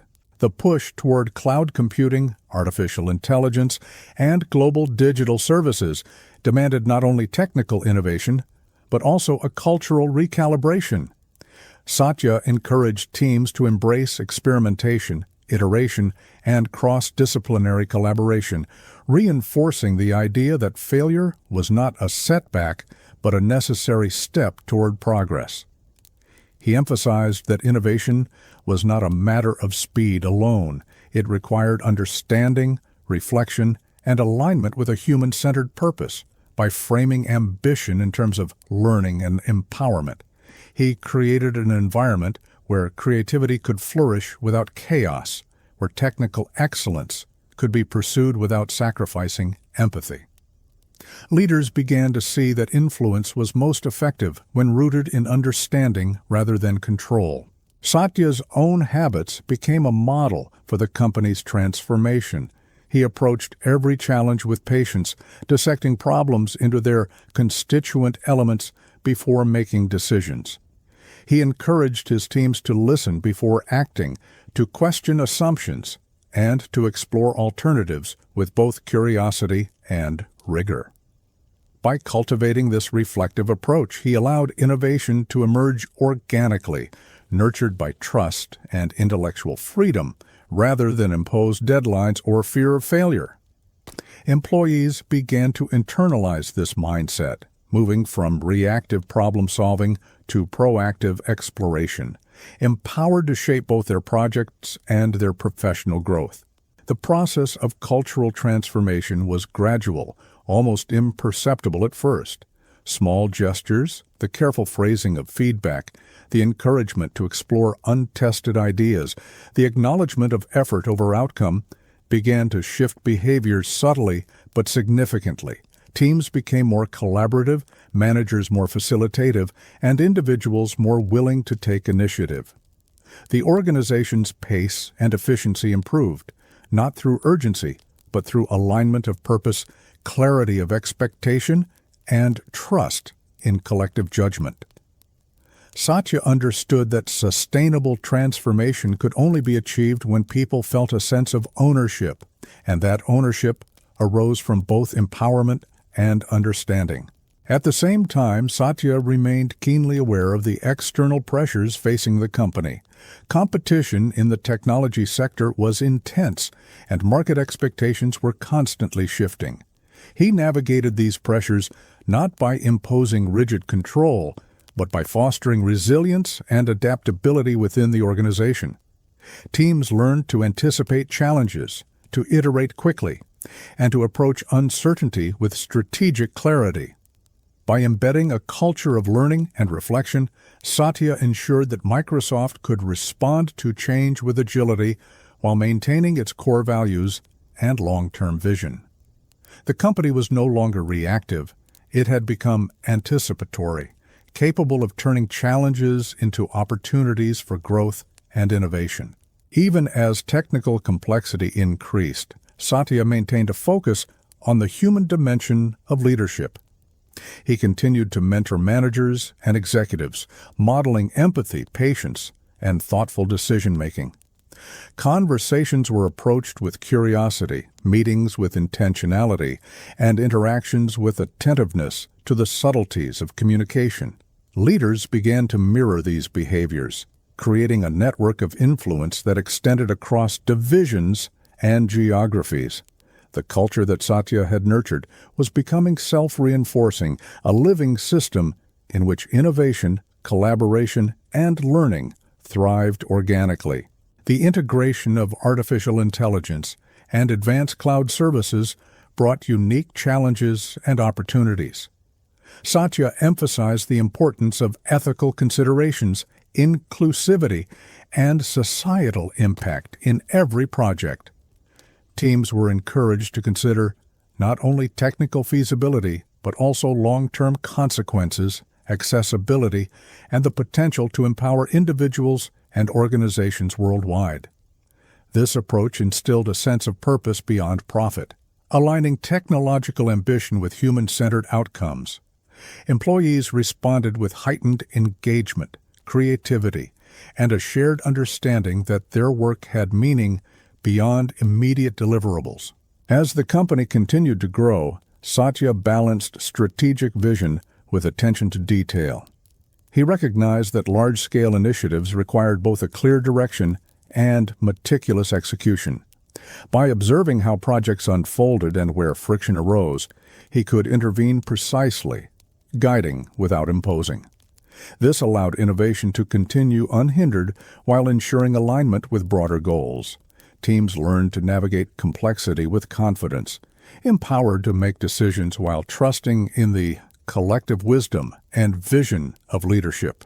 Satya's personal experiences informed his professional philosophy in profound ways. His approach to family life, particularly raising a child with special needs, had reinforced patience, empathy, and the importance of fostering potential over immediate results. These lessons were mirrored in his leadership, where understanding individual strengths, challenges, and motivations became as crucial as technical expertise. The organization learned to value diverse perspectives, nurture talent, and build resilience into both people and processes. The result was a workforce capable of sustained innovation, collaboration, and thoughtful problem-solving at scale. Throughout this period, Satya's focus on continuous learning became a cornerstone of culture. Teams were encouraged to reflect on both successes and failures, to share insights openly, and to iterate relentlessly. This created a dynamic environment where knowledge was continuously refined. Mistakes were understood as opportunities, and innovation became self-sustaining.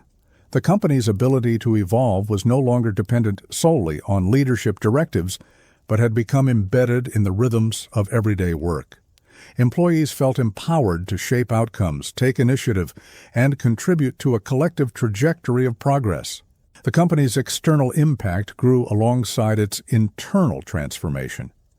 Microsoft's products, services, and platforms began to reflect a philosophy that balanced technical mastery with empathy, innovation with responsibility, and ambition with purpose. Teams approached projects with a sense of ownership, considering the practical, social, and ethical implications of their work. Leaders modeled reflective behavior, encouraged curiosity, and cultivated collaboration across all levels. The organization became increasingly agile, resilient, and capable of addressing complex challenges while maintaining alignment with its human-centered mission. Even under intense market scrutiny, Satya's calm leadership remained a stabilizing force. Employees learned to approach challenges with measured focus, problem-solving rather than reacting, and collaborating rather than competing internally. Mistakes were reframed as feedback, setbacks as opportunities to learn, and progress as a shared achievement. Teams began to operate with both autonomy and alignment, empowered to act within a framework of trust, purpose, and clarity. This approach transformed Microsoft into a company that could innovate continuously while sustaining the culture, collaboration, and values necessary for long-term success. As Satya continued to observe, mentor, and guide, the company matured into an organization defined by both technical excellence and cultural strength. Innovation was no longer a sporadic outcome, but a predictable result of learning, collaboration, and reflection. Leaders at all levels internalized the principles of empathy, patience, and deliberate guidance. Teams became increasingly autonomous, resilient, and capable of navigating uncertainty with clarity and confidence. The quiet, steady influence of Satya Nadella had reshaped Microsoft, embedding a culture that would endure and sustain growth, creativity, and impact far into the future. As Microsoft continued to evolve under Satya Nadella's leadership, the subtle effects of his philosophy became increasingly visible. Teams that had once operated in silos began collaborating across departments, sharing insights, and approaching challenges collectively. The company's rhythm shifted from fragmented effort to coordinated action, yet it retained a sense of human-centered purpose that distinguished it from competitors. Satya observed these changes quietly, reinforcing behaviors that nurtured innovation and addressing misalignments not through directives, but through dialogue. The transformation was gradual, almost invisible from day to day, but cumulative in its impact, reshaping both culture and outcomes over time. One of the most profound changes was in the way innovation was approached. No longer constrained by fear of failure or rigid hierarchies, employees felt empowered to experiment, to test hypotheses, and to learn from outcomes without judgment. Projects were evaluated not only for technical success, but also for their potential to improve the lives of users and organizations. Satya encouraged engineers and designers to adopt a perspective that balanced precision with empathy, creativity with responsibility. The result was a company capable of producing technology that was both groundbreaking and deeply attuned to the human experience. Leadership development also flourished under this approach. Satya devoted significant attention to mentoring senior executives, coaching them in reflective decision-making, active listening, and emotional intelligence. He emphasized that leadership was not about exerting authority, but about cultivating understanding, facilitating collaboration, and guiding teams with subtle influence. This philosophy cascaded through the organization, producing managers who empowered their teams rather than micromanaging them, fostering an environment where initiative and responsibility could thrive. The effects were tangible. Employee engagement rose, creativity increased, and the company's ability to adapt to challenges improved dramatically. The integration of artificial intelligence, cloud services, and enterprise solutions introduced complex challenges that required both technical mastery and organizational finesse. Satya approached these challenges by focusing on alignment between strategy and culture, ensuring that teams could innovate while maintaining coherence with the company's broader mission. Meetings became opportunities not only to make decisions, but to surface perspectives, explore assumptions, and build consensus. Every initiative was treated as a learning journey with reflection and adjustment built into the process.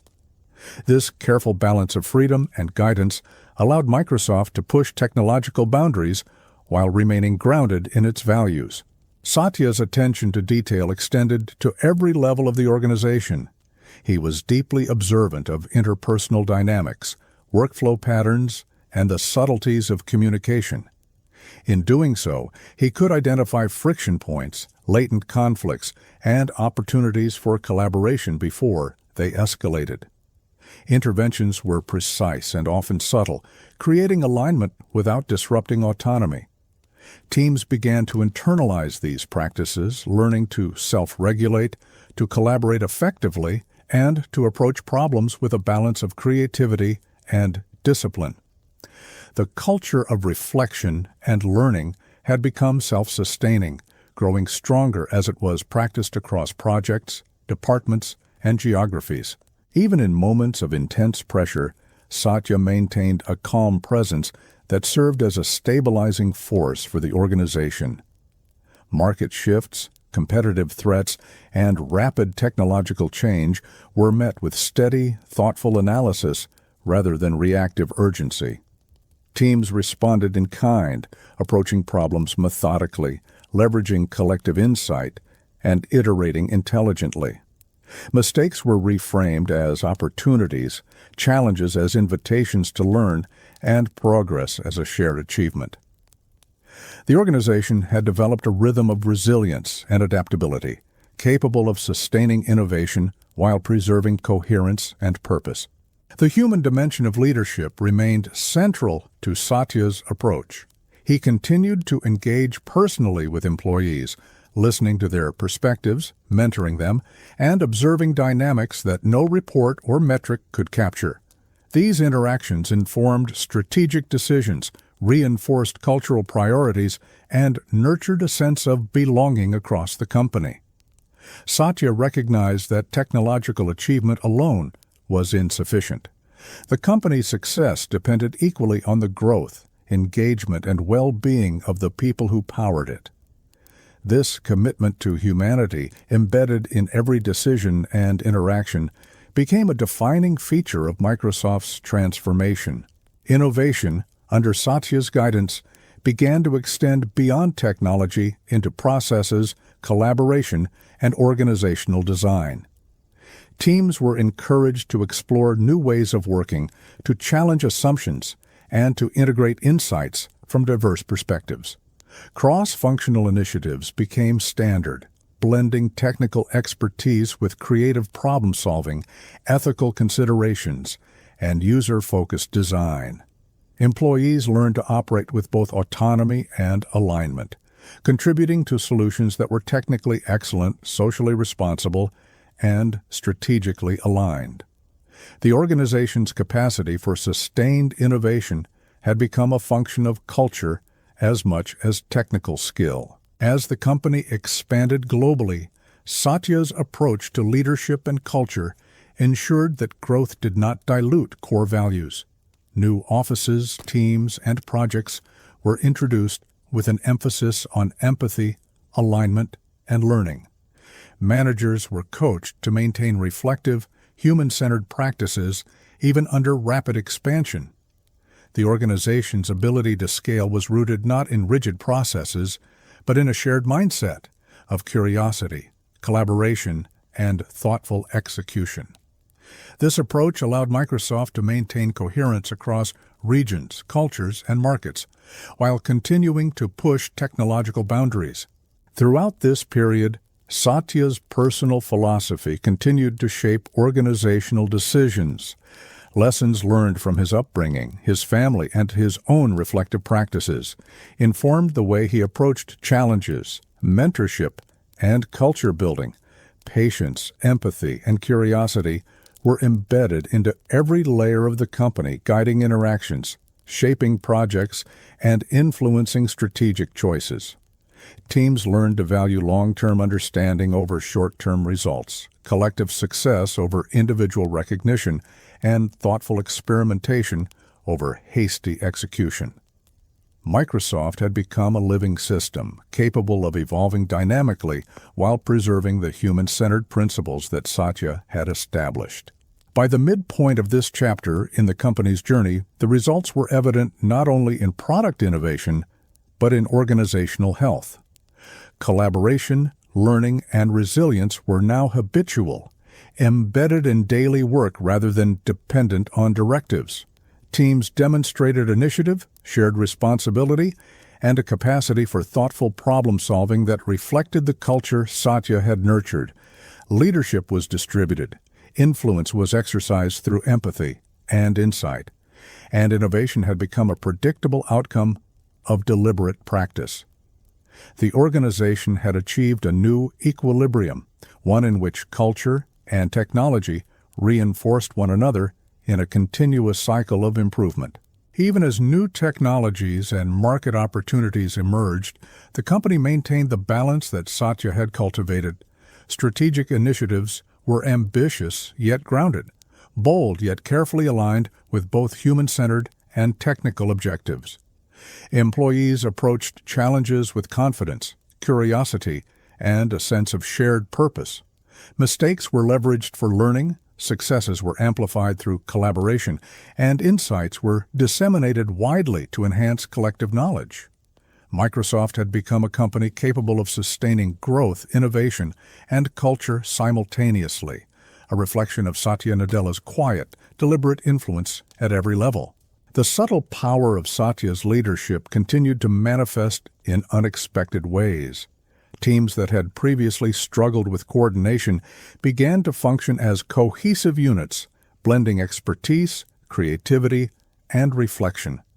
Managers increasingly acted as mentors rather than supervisors, fostering environments in which talent could flourish. Employees internalized principles of curiosity, empathy, and patience, creating a culture that extended beyond processes and policies.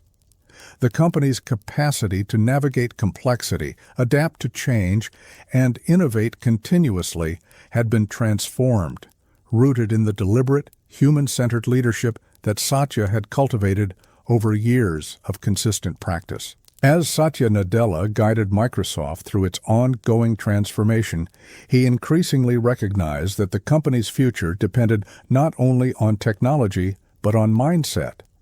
The most profound innovations, he understood, would arise not from hardware or code alone, but from the people who wielded them with intention and purpose.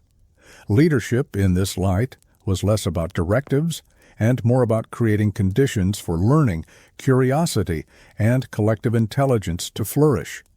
He walked through offices, sometimes silently observing, sometimes asking questions that prompted reflection, watching how ideas moved, where collaboration thrived, and where friction lingered.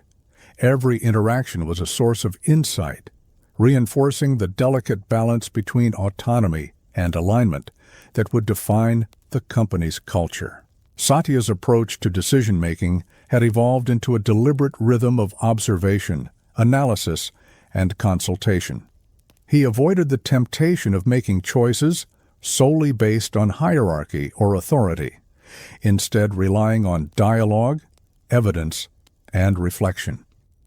Teams learned that their input was valued not only for practical solutions, but for the perspectives it revealed.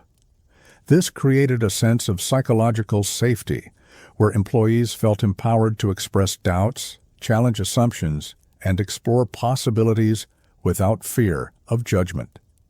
The company began to operate not as a collection of departments, but as a living ecosystem, each part attuned to the others, capable of responding fluidly to both opportunities and obstacles. Innovation was encouraged in every corner of the organization, yet it was grounded in empathy and human-centered thinking. Satya emphasized that technology should amplify human capability rather than replace it, and that every solution should be measured by the impact it had on people's lives. Engineers and designers were prompted to consider the ethical implications of their work, the accessibility of their products, and the broader societal consequences of innovation. This approach fostered a sense of purpose beyond mere technical achievement, reinforcing the idea that the company's mission was to empower individuals, organizations, and communities globally. Innovation became not just a goal, but a responsibility, an extension of the culture Satya had cultivated. As new technologies such as artificial intelligence and cloud computing gained momentum, the complexity of Microsoft's operations expanded exponentially. Satya navigated these challenges by maintaining a calm, reflective stance, avoiding the urge to impose rigid control. Instead, he encouraged iterative learning, experimentation, and cross-functional collaboration. Teams were taught to break down problems into manageable parts, explore alternatives thoughtfully, and integrate feedback continuously. The organization began to function as a cohesive organism capable of adapting to change, learning from experience, and generating solutions that were both technically sophisticated and human-centered. Leadership development remained central to Satya's vision for the company. He invested in mentoring, coaching, and guiding executives to cultivate self-awareness, empathy, and reflective decision-making. Managers learned to empower rather than micromanage, to guide rather than command, and to foster environments where curiosity and collaboration thrived. This emphasis on human-centered leadership rippled throughout the organization, creating a culture in which initiative, accountability, and learning became the default. Employees internalized these principles, which strengthened both organizational resilience and individual growth. Satya's personal experiences continued to inform his professional philosophy.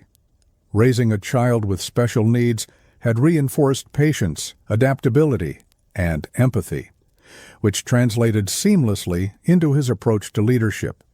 He recognized that every individual brought unique strengths, challenges, and perspectives to the organization, and he structured teams to leverage this diversity intentionally.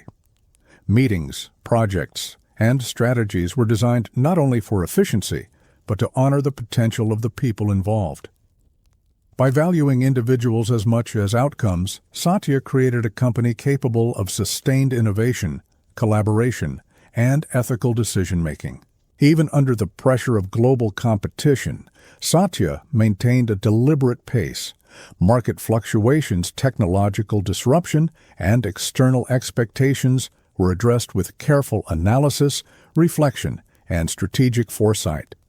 Teams learned to mirror this composure, developing the capacity to act decisively while remaining thoughtful, collaborative, and aligned with the company's mission.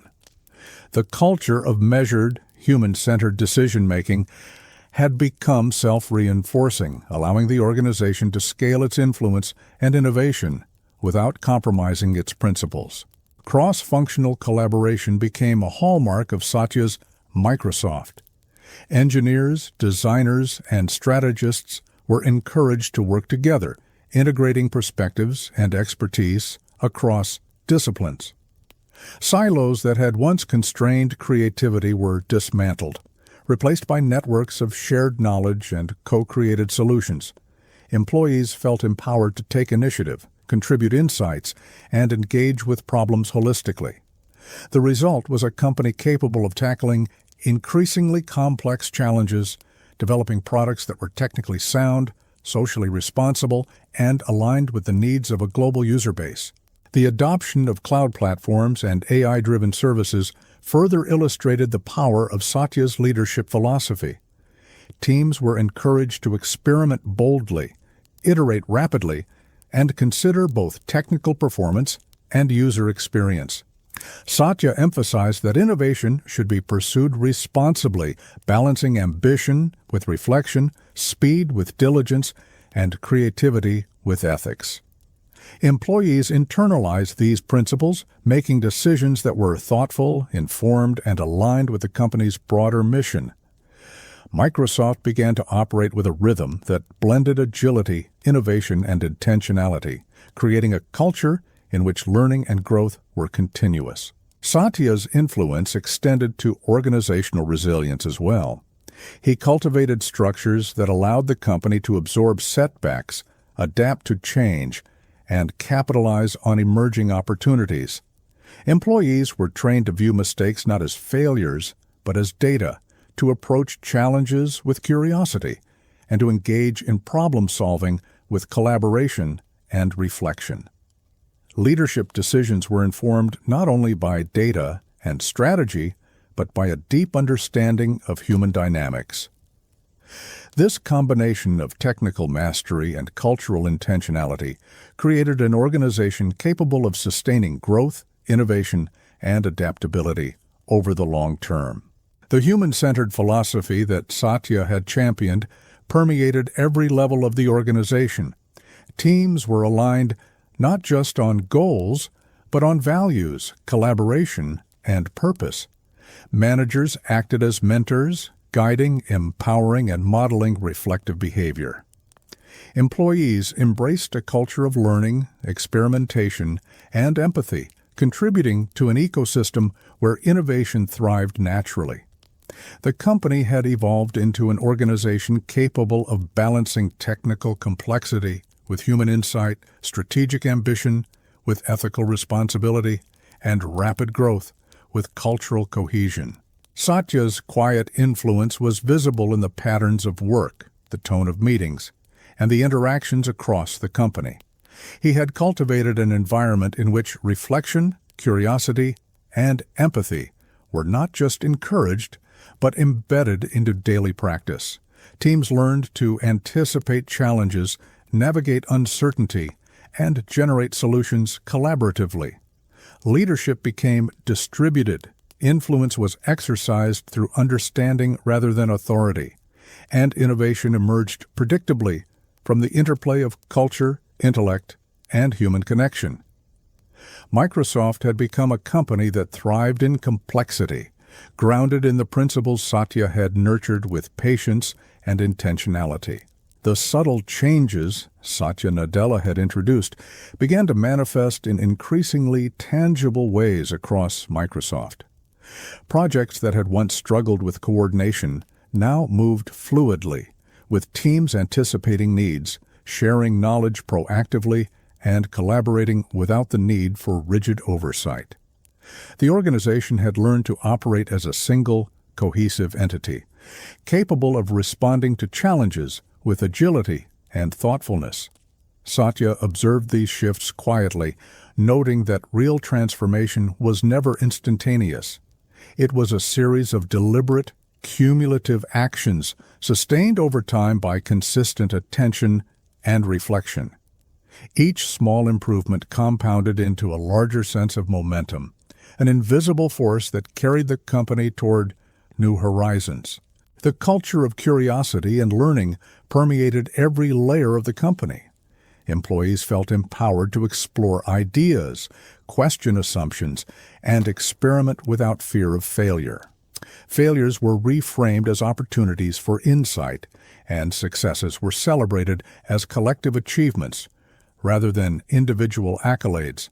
Satya emphasized that innovation was not simply a product of technical skill but of mindset, and he cultivated an environment in which that mindset could flourish. Teams began to internalize these values, transforming them into habitual behaviors that drove both personal growth and organizational excellence. Leadership under Satya was now defined less by hierarchy and more by influence, empathy, and insight. Managers and executives learned to guide rather than command, to ask questions rather than issue orders, and to model reflective behavior for their teams. This shift in leadership style created an atmosphere of trust and psychological safety, where individuals felt confident sharing ideas, exploring untested approaches, and taking calculated risks. The result was a network of leaders at every level who reinforced the company's values, culture, and mission, extending Satya's influence far beyond the confines of formal authority. The integration of cloud computing and AI-powered solutions continued to test Microsoft's technical and organizational capabilities. Satya approached these challenges with the same deliberate, reflective mindset he had cultivated from the beginning. Teams were encouraged to balance ambition with prudence, experimentation with ethical consideration, and rapid iteration with careful analysis.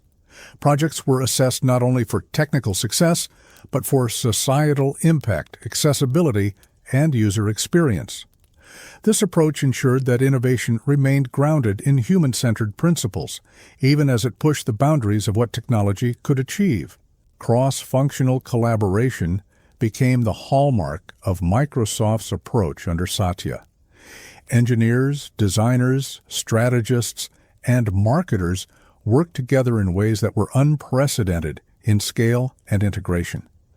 Knowledge was shared freely, ideas were synthesized across disciplines, and solutions emerged that were richer and more holistic than any single perspective could provide. Employees learned to anticipate challenges, address gaps proactively, and contribute to projects with both creativity and rigor. The organization became capable of generating innovation at a pace and quality that reflected its culture as much as its technical capability. Satya's personal philosophy continued to shape the company's trajectory. Lessons learned from family life, reflection, and empathy informed decisions ranging from product design to leadership development. He recognized that a company's strength lies not only in its technological prowess, but in its ability to nurture people, cultivate trust, and encourage thoughtful collaboration. Meetings, projects, and initiatives were structured to respect individual potential while aligning with collective objectives. By prioritizing humanity alongside strategy and technology, Satya ensured that Microsoft could sustain both innovations and culture as it grew globally. Even as the organization scaled, Satya remained focused on maintaining alignment between culture and ambition. He visited offices, engaged with employees directly, and monitored how values were lived in day-to-day interactions. Misalignments were addressed through dialogue and coaching rather than mandates, reinforcing a sense of ownership and accountability. The organization had developed the ability to self-correct, to innovate responsibly, and to maintain cohesion across diverse teams and geographies. This dynamic equilibrium allowed Microsoft to pursue audacious technological goals without losing sight of the people who made them possible. The company's external influence began to reflect its internal transformation. Products and platforms were not only technologically advanced, but thoughtfully designed to enhance human capability. Accessibility, ethical design, and long-term impact became key considerations in every project. Employees understood that their work had significance beyond metrics and financial performance, fostering engagement and a sense of purpose. Innovation became a predictable outcome of a culture that valued curiosity, empathy, and reflective practice as much as technical expertise. Satya's leadership also reinforced resilience across the organization. Challenges, setbacks, and failures were reframed as essential components of learning and growth. Teams learned to respond calmly to uncertainty, adapt to rapidly changing circumstances, and leverage collective insight for problem-solving. Mistakes were analyzed constructively, and lessons were integrated into future practice.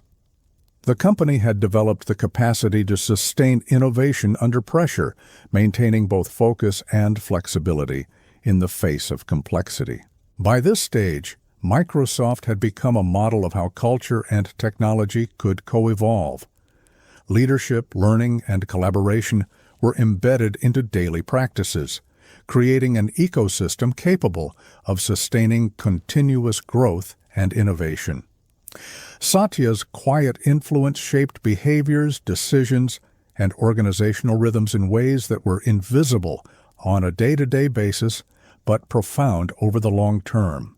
The company was not just producing technology, It was cultivating an environment where people could thrive, ideas could flourish, and solutions could be created responsibly and thoughtfully. As the company moved into new markets and technologies, the interplay of human-centered leadership and technical excellence became ever more critical. Teams anticipated trends, identified emerging challenges, and developed solutions that were both innovative and aligned with the organization's values. Leadership at every level acted as a reinforcing mechanism, supporting collaboration, reflection, and curiosity. The organization became a living system, capable of evolving dynamically while maintaining alignment with purpose, mission, and culture. The quiet, reflective power of Satya Nadella's leadership continued to manifest in subtle ways. Employees increasingly demonstrated initiative, resilience, and curiosity, applying these qualities to projects with confidence. Managers fostered collaboration, encouraged experimentation, and modeled reflective behavior. Teams approached problems holistically, integrating technical expertise, ethical considerations, and user-focused insights. The company's capacity for sustained innovation had become embedded into its culture, a testament to the deliberate, human-centered approach that Satya had cultivated over years of consistent practice. Even as the pace of technological change accelerated, Microsoft remained grounded in the principles Satya had championed. Strategic initiatives were ambitious yet measured, creative yet aligned with values, rapid yet deliberate. Employees operated with clarity, focus, and empathy, ensuring that innovation was both impactful and responsible. Leadership was distributed, culture was reinforced through practice, and the company's trajectory reflected both technical mastery and human understanding. The organization had achieved a rare equilibrium, thriving in complexity while remaining true to its mission and principles. As Microsoft entered the next phase of its journey under Satya Nadella, the company faced challenges that were both familiar and unprecedented. The rapid pace of technological advancement created opportunities that were exhilarating, but also risks that demanded thoughtful navigation. Satya recognized that sustaining innovation required more than brilliant engineers or cutting-edge platforms. It required a culture that could learn, adapt, and collaborate at scale. He watched the organization carefully, listening to conversations, observing interactions, and studying patterns of decision-making. Each subtle shift in behavior, each gesture of collaboration or hesitation revealed insights about the company's readiness to embrace the next wave of technological transformation. Satya's vision extended beyond products or services. It encompassed the very way people worked, learned, and grew within the organization. He believed that an empowered workforce was the ultimate engine of innovation, and he worked tirelessly to create conditions that would allow employees to thrive. Teams were encouraged to take initiative, challenge assumptions, and engage in dialogue that bridged disciplines and perspectives. Mistakes were reframed as learning opportunities, and successes were celebrated as shared achievements rather than individual triumphs. In this environment, creativity became not an occasional spark, but a sustained rhythm nurtured by trust, curiosity, and reflection. The integration of artificial intelligence and cloud solutions continued to expand Microsoft's influence and responsibilities. Satya emphasized that technological progress must be matched by ethical consideration, inclusivity, and social impact. Teams were tasked not only with technical execution, but with anticipating the consequences of their innovations on individuals, organizations, and society at large. This approach created a heightened sense of purpose, motivating employees to engage deeply with their work and to consider the broader implications of every decision. The company began to operate not merely as a business, but as a platform for shaping the future responsibly and thoughtfully. Leadership at Microsoft continued to evolve under Satya's guidance. Executives and managers learned that Influence was more effective when exercised through empathy, reflection, and mentorship rather than authority or mandate. Meetings became opportunities for inquiry and understanding, rather than a mere venue for directives or reporting. Teams internalized these principles, developing confidence to make decisions, solve problems collaboratively, and experiment thoughtfully. The company's culture of reflective leadership reinforced every level of the organization, creating a self-sustaining cycle in which learning, empowerment, and innovation fed naturally into one another. Cross-functional collaboration became increasingly central to Microsoft's operations. Engineers, product designers, strategists, and marketers worked together in integrated networks, breaking down silos that had historically slowed progress.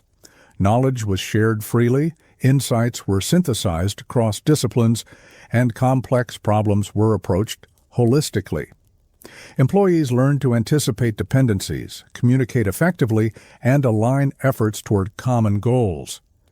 The organization's ability to innovate became less about isolated genius and more about collective intelligence, harnessing the power of diverse perspectives to solve intricate challenges. The company's global expansion presented additional complexities, and Satya approached these with the same calm, reflective leadership that had guided earlier transformations. He visited offices worldwide, engaged directly with employees, and observed how cultural, regional, and operational differences influenced behavior and collaboration. Misalignments were addressed through dialogue, coaching, and reinforcement of shared principles rather than rigid enforcement. Microsoft's capacity to scale while preserving cohesion and purpose became a testament to the strength of its culture and the clarity of Satya's vision. Growth was ambitious but measured, expansive yet grounded in values that ensured alignment across every geography and function. The emphasis on human-centered technology remained a constant guiding principle. Teams were encouraged to consider accessibility, usability, and societal impact in every project. AI and cloud services were deployed with careful attention to ethical implications, user empowerment, and long-term consequences. Satya reminded his teams that innovation was most meaningful when it served people, enhanced human potential, and contributed positively to society.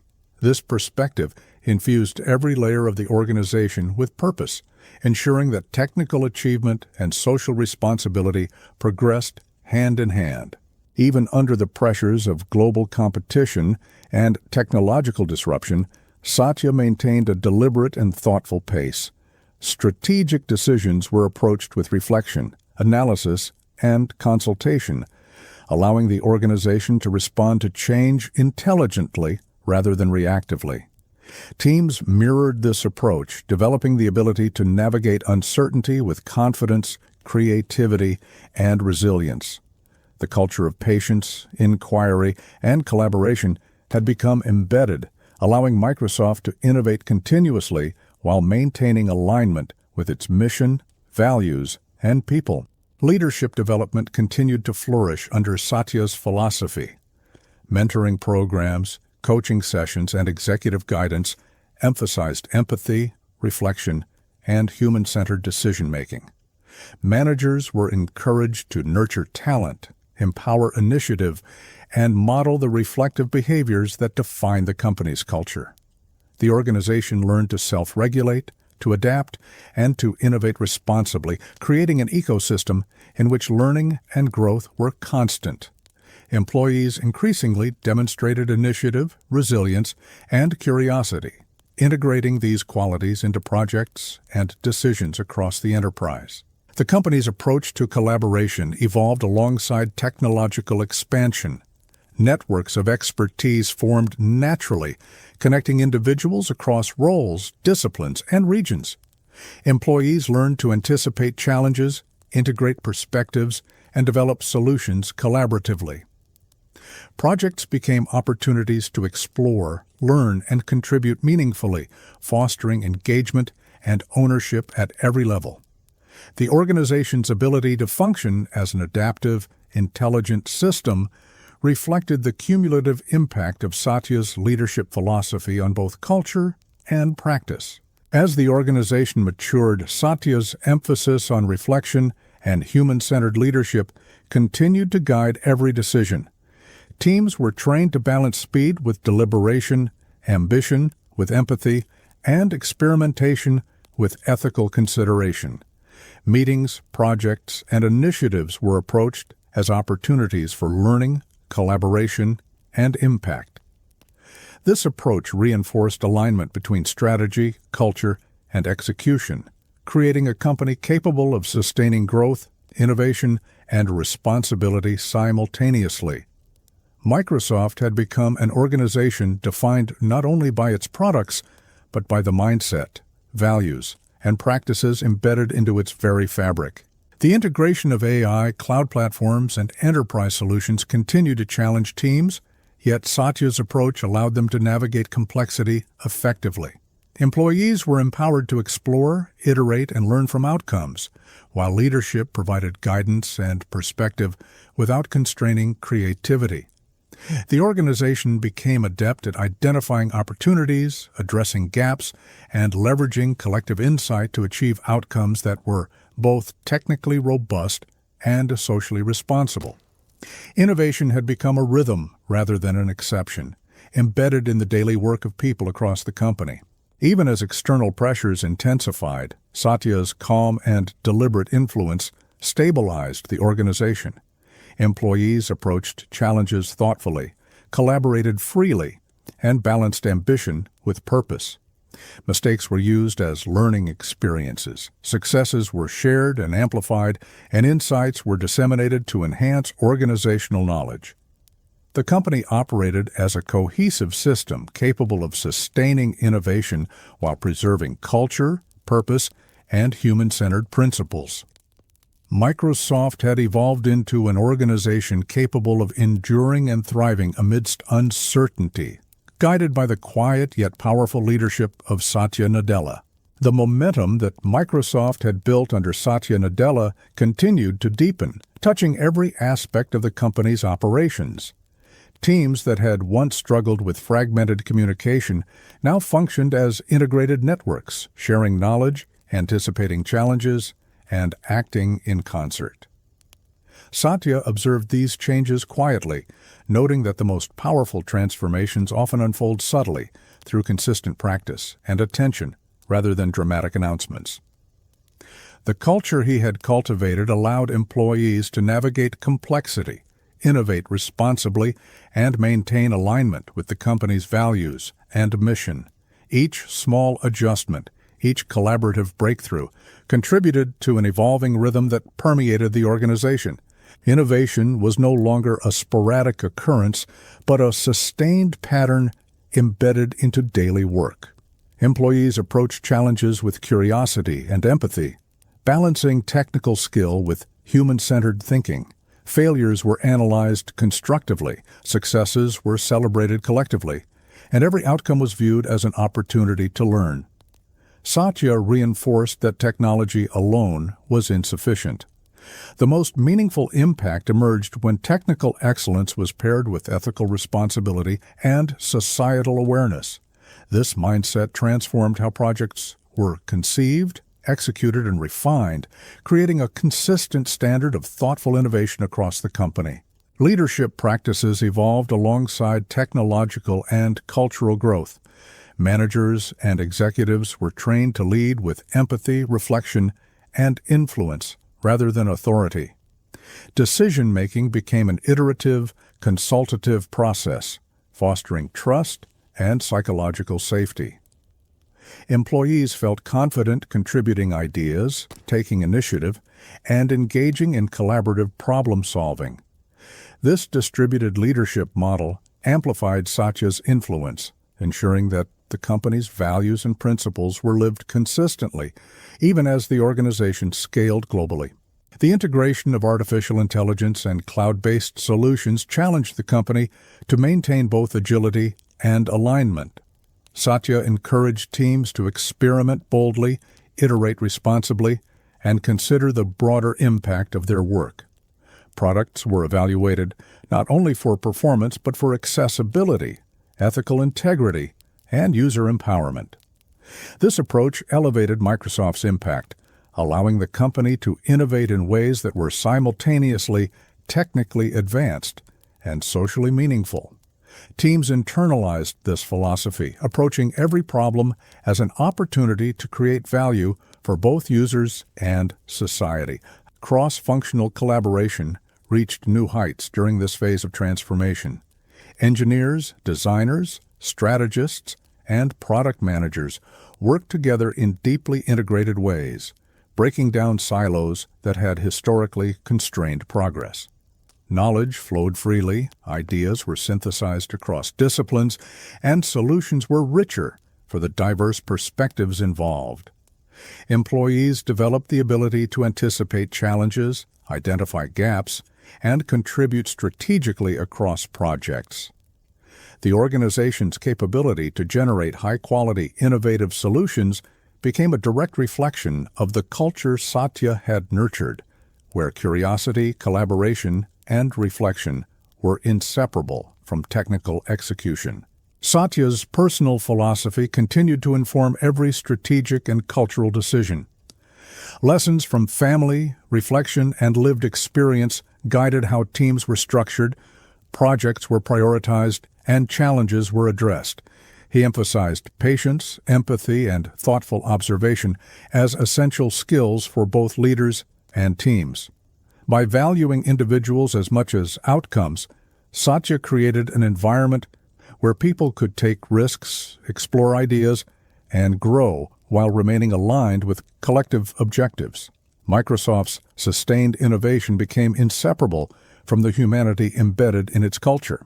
Even as global pressures intensified, the company maintained alignment between growth and values.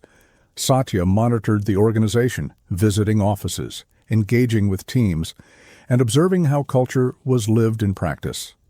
Misalignments were addressed through dialogue and coaching rather than mandates, preserving the sense of ownership and accountability that fueled engagement and performance.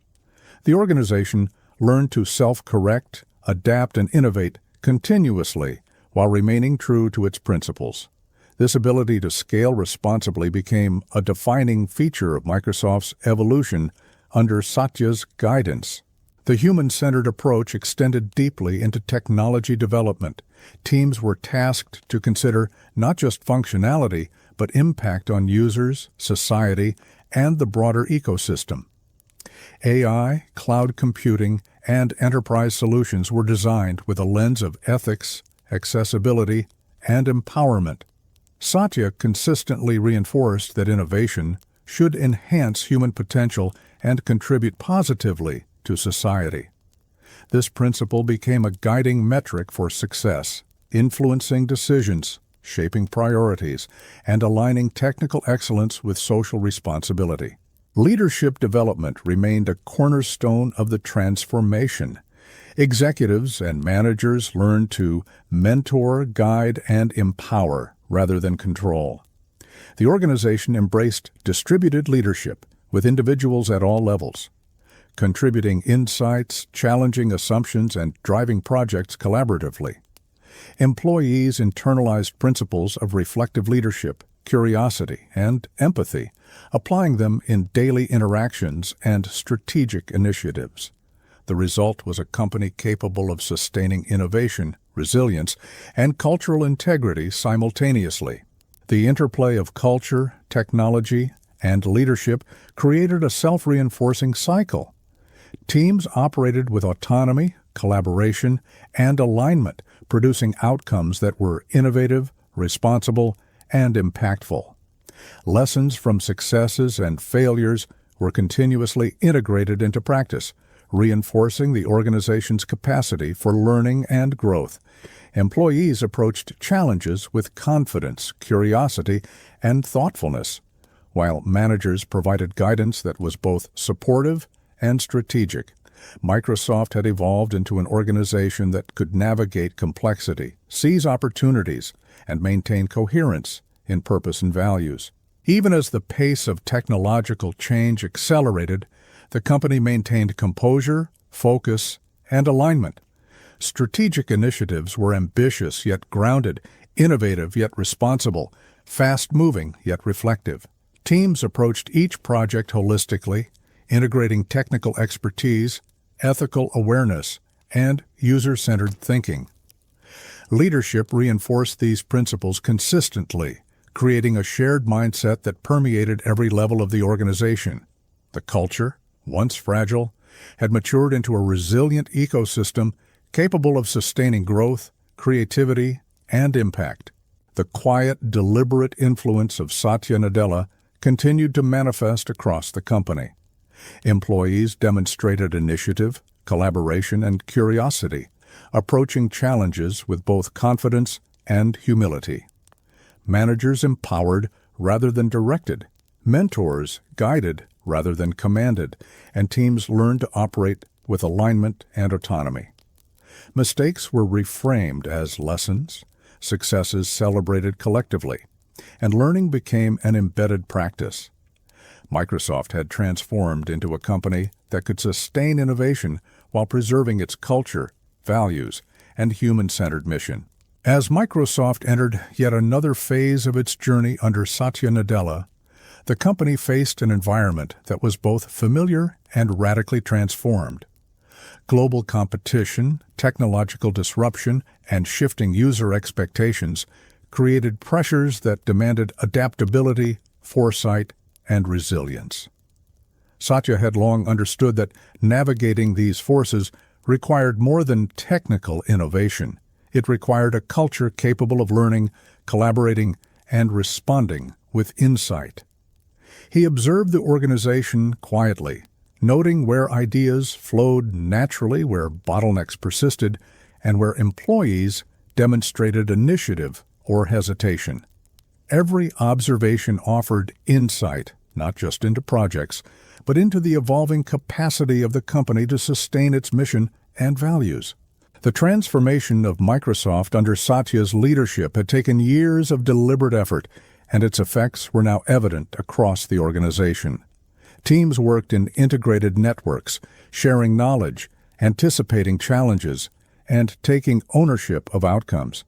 Innovation had become a habit, not a goal, and learning was embedded into every process. Employees approached problems with curiosity, empathy, and reflection, blending technical skill with human-centered thinking. Satya's emphasis on trust and psychological safety allowed people to experiment boldly, knowing that failures were valuable lessons rather than punishable mistakes. Leadership throughout Microsoft had evolved from command and control to influence, reflection, and mentorship. Managers guided rather than dictated, asked questions rather than issued directives, and modeled behaviors that reinforced the culture of collaboration and learning. Employees felt empowered to take initiative, share perspectives, and contribute to decisions in meaningful ways. This distributed model of leadership amplified Satya's influence, creating consistency in values, practices, and decision-making across a global and complex organization.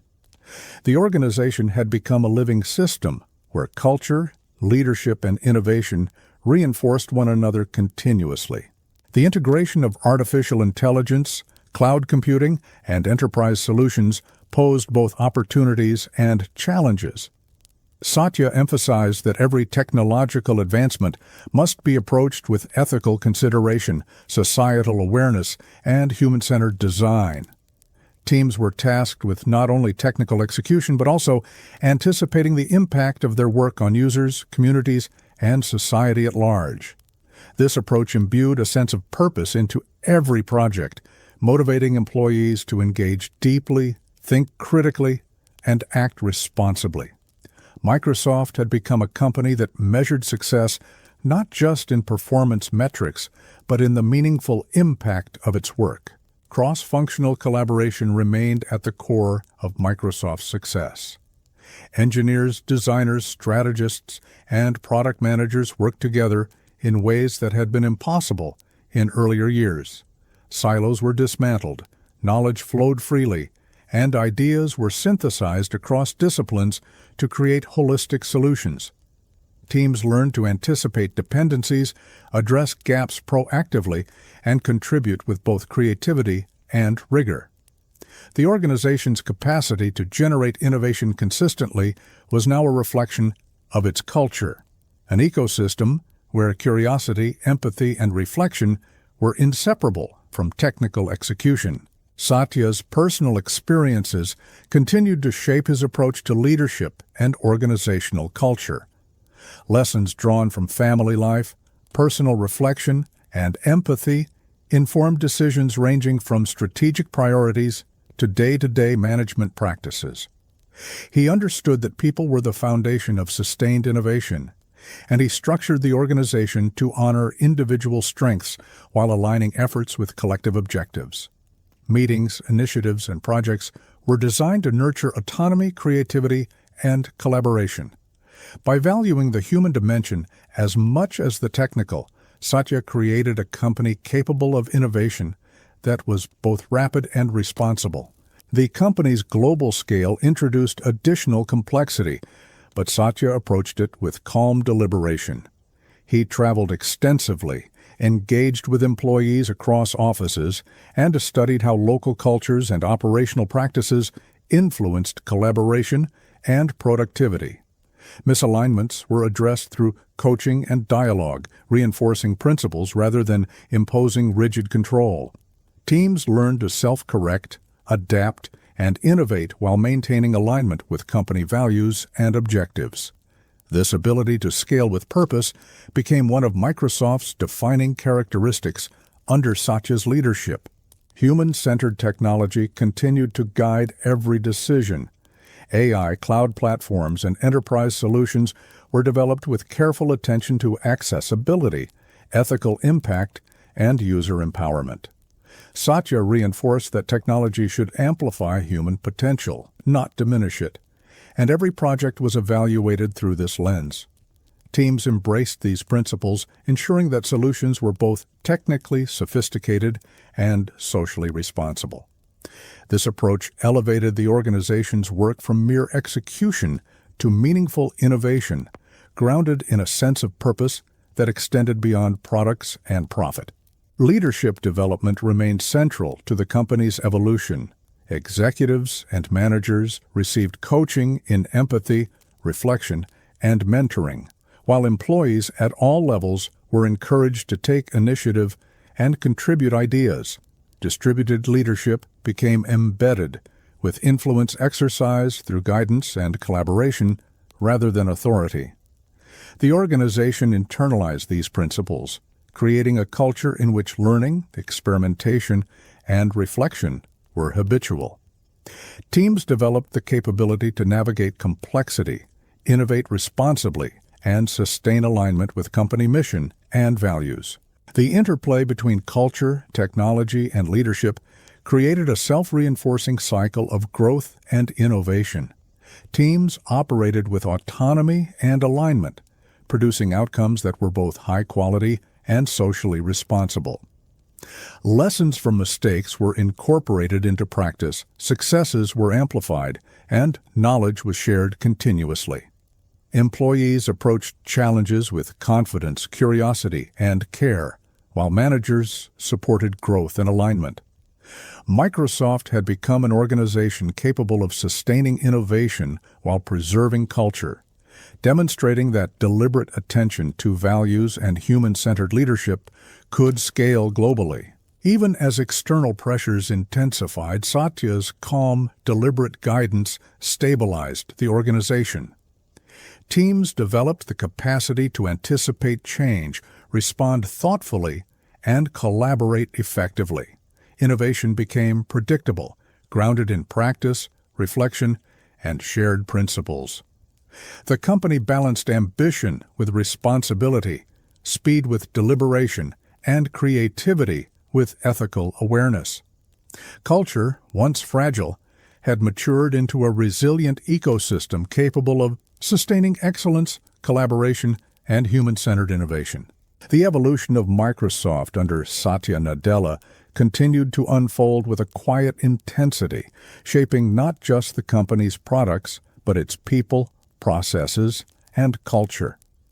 Teams had become adept at navigating uncertainty, approaching challenges with curiosity, empathy, and disciplined thought. Meetings and projects were no longer merely transactional. They became spaces for exploration, dialogue, and reflective decision-making.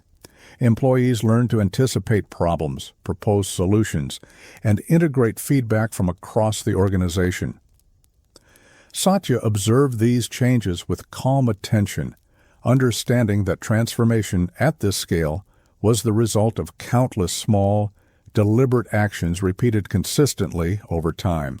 Innovation, once a sporadic occurrence, had become a steady rhythm embedded into every workflow, every project, and every team. Employees were encouraged to explore ideas without fear, to test hypotheses, and to approach failures as opportunities for learning. Successes were celebrated collectively, and knowledge was shared across disciplines, geographies, and teams. Satya emphasized that technology alone was insufficient. The most meaningful progress emerged when technical skill was paired with reflection, empathy, and human-centered thinking. This integration of values and capability created a fertile environment in which innovation could flourish sustainably. Leadership at Microsoft had transformed alongside its culture. Managers and executives now led through influence, mentorship, and example rather than hierarchy. They asked questions, encouraged dialogue, and modeled the reflective, human-centered behaviors Satya valued. Employees felt empowered to take initiative, propose solutions, and engage in collaboration that transcended traditional boundaries. This distributed leadership model amplified Satya's influence, creating consistency in behavior, decision-making, and culture across the global organization. The company's adoption of cloud computing, AI, and other emerging technologies continued to accelerate, presenting both opportunities and challenges. Satya emphasized that every technological advance must be approached responsibly, with attention to ethics, accessibility, and societal impact. Teams were tasked not only with developing functional and innovative solutions, but with considering their broader implications. This philosophy imbued work with purpose, motivating employees to think beyond metrics and performance, and to evaluate the consequences of their actions for users, society, and the future of technology. Cross-functional collaboration deepened during this period. Engineers, designers, strategists, and business leaders worked in integrated networks, leveraging diverse perspectives to solve complex problems. Silos were dismantled, and knowledge flowed more freely than ever, allowing teams to anticipate challenges and address them proactively. Solutions were not only technically sound, but holistically conceived, reflecting the collective insight of multiple disciplines. This approach reinforced a culture in which learning, empathy, and reflection were inseparable from technical execution. Satya's personal philosophy remained central to decision-making across the organization. Lessons drawn from his life, family, and reflective practice guided how initiatives were structured, how teams were nurtured, and how challenges were addressed. Patience, empathy, and thoughtful observation were embedded into daily work, reinforcing a culture of human-centered innovation. Employees were empowered to take risks, explore ideas, and grow, while alignment with the company's mission and values ensured coherence and impact.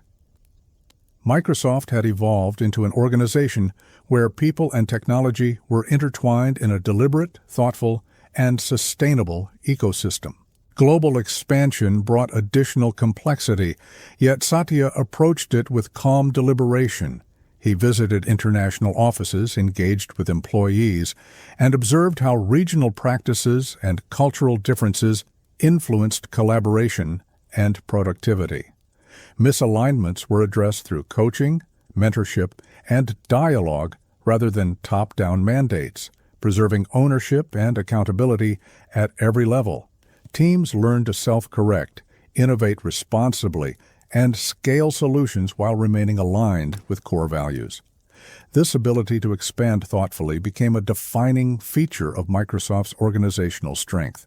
The emphasis on human-centered technology continued to shape the company's trajectory. AI, cloud platforms, and enterprise solutions were designed with accessibility, ethical impact, and user empowerment in mind. Satya consistently reminded teams that the ultimate measure of innovation was its contribution to human potential.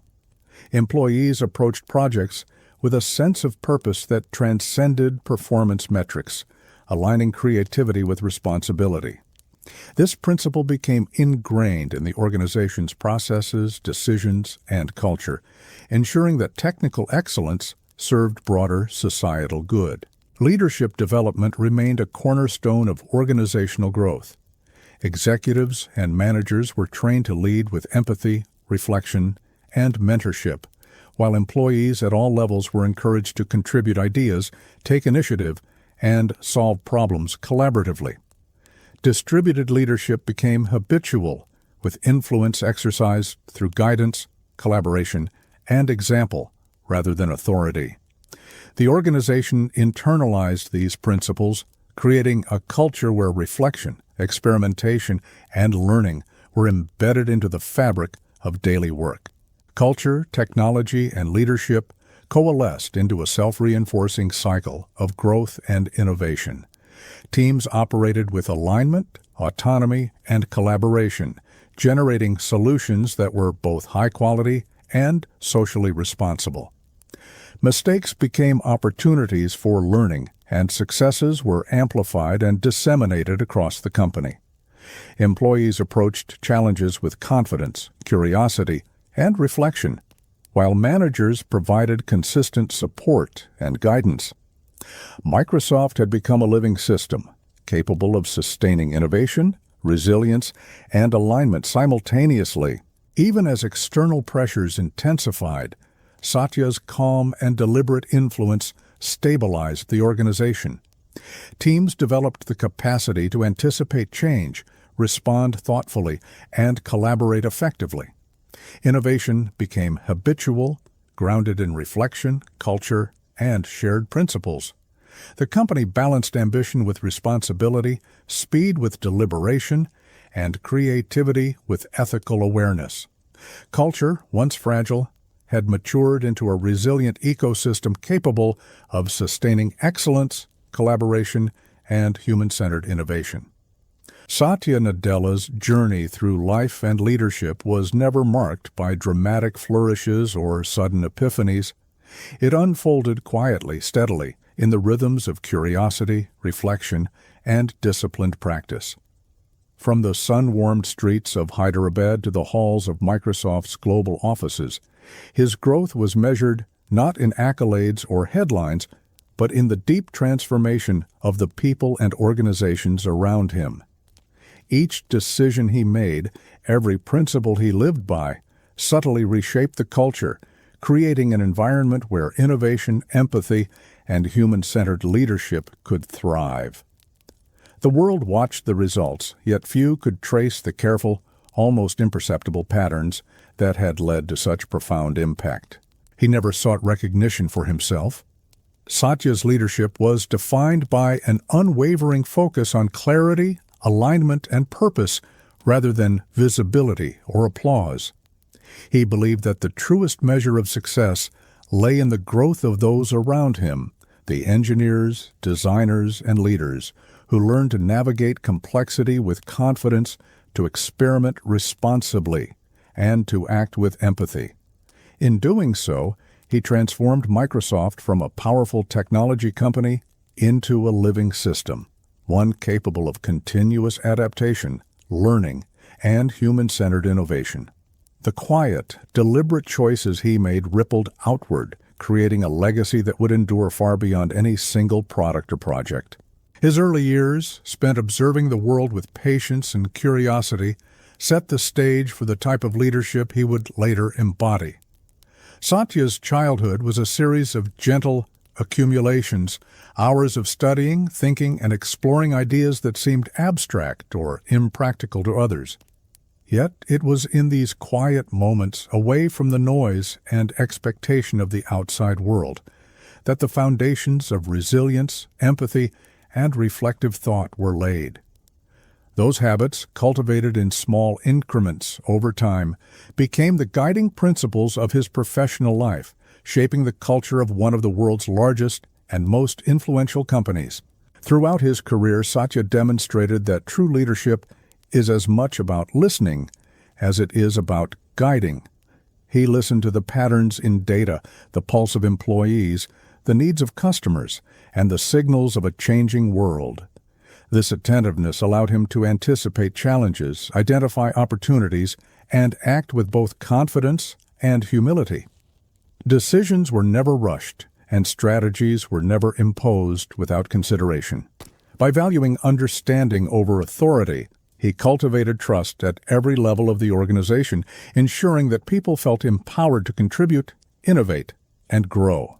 The transformation of Microsoft under his guidance serves as a testament to the power of culture, values, and intentional leadership. What began as a company struggling with internal silos and fragmented priorities evolved into an organization capable of sustained innovation, collaboration, and purpose-driven execution.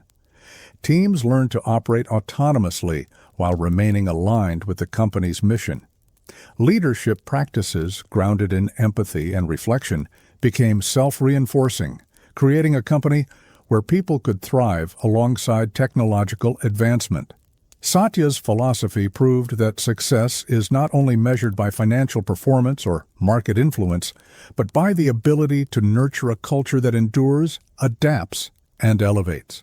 Even in the face of global competition, technological disruption, and societal expectations, Satya's approach remained consistent. He valued clarity over complexity, empathy over ego, and reflection over reaction. The integration of ethics, human-centered design, and purpose into technological innovation created a framework for decision-making that balanced ambition with responsibility. Employees internalized these principles, embedding them into the fabric of the company's operations, ensuring that Microsoft's impact extended beyond software and devices to touch lives, communities, and organizations meaningfully. In every interaction, every project, and every strategic move, the influence of his leadership could be felt. Satya's story is also a reminder that leadership is not about spectacle, but about substance. It is cultivated in quiet moments, in patient listening, and in thoughtful reflection. It manifests in the consistent application of principles, in the nurturing of people, and in the creation of systems that amplify both human potential and innovation. His journey shows that enduring impact comes from understanding the intricate interplay between culture, technology, and humanity. By prioritizing clarity, empathy, and purpose, Satya Nadella transformed not only a company, but the way leadership itself could be practiced in a modern, complex world. As Microsoft looks to the future, the legacy of Satya Nadella is visible in every innovation, collaboration, and initiative. The organization operates with a sense of coherence, agility, and human-centered purpose that reflects his philosophy. Teams continue to learn, adapt, and create with autonomy and alignment, driven by the culture he painstakingly nurtured. Technology advances rapidly, yet the principles of reflection, empathy, and thoughtful leadership remain constant, guiding each new generation of innovators. His influence endures not in words or accolades, but in the lived practices of a company that has become a model for sustainable, responsible, and human-centered growth. Ultimately, the story of Satya Nadella is one of quiet power, subtle transformation, and enduring influence. It demonstrates how curiosity cultivated in childhood, combined with deliberate, reflective leadership, can reshape not just a company, but the very way people work, innovate, and lead. His journey teaches that impact is not always immediate or visible. It is often revealed over time in the habits, practices, and cultures that leaders help build. Satya's legacy is a testament to the idea that true leadership marries intellect with empathy, innovation with responsibility, and vision with humanity. Through steady guidance, deliberate choice, and quiet reflection, he has left an indelible mark on Microsoft, the technology industry, and the world at large. In the end, the story of Satya Nadella is less about the milestones he achieved and more about the way he achieved them. It is about the cultivation of character, the deliberate shaping of culture, and the patient weaving of values into every aspect of a global enterprise. The innovations Microsoft produces, the teams it fosters, and the decisions it makes all carry traces of his thoughtful leadership. And as the world continues to change, the principles he embodied, curiosity, empathy, reflection, and human-centered purpose, remain timeless, guiding not only Microsoft, but anyone who seeks to lead with integrity, intelligence, and heart.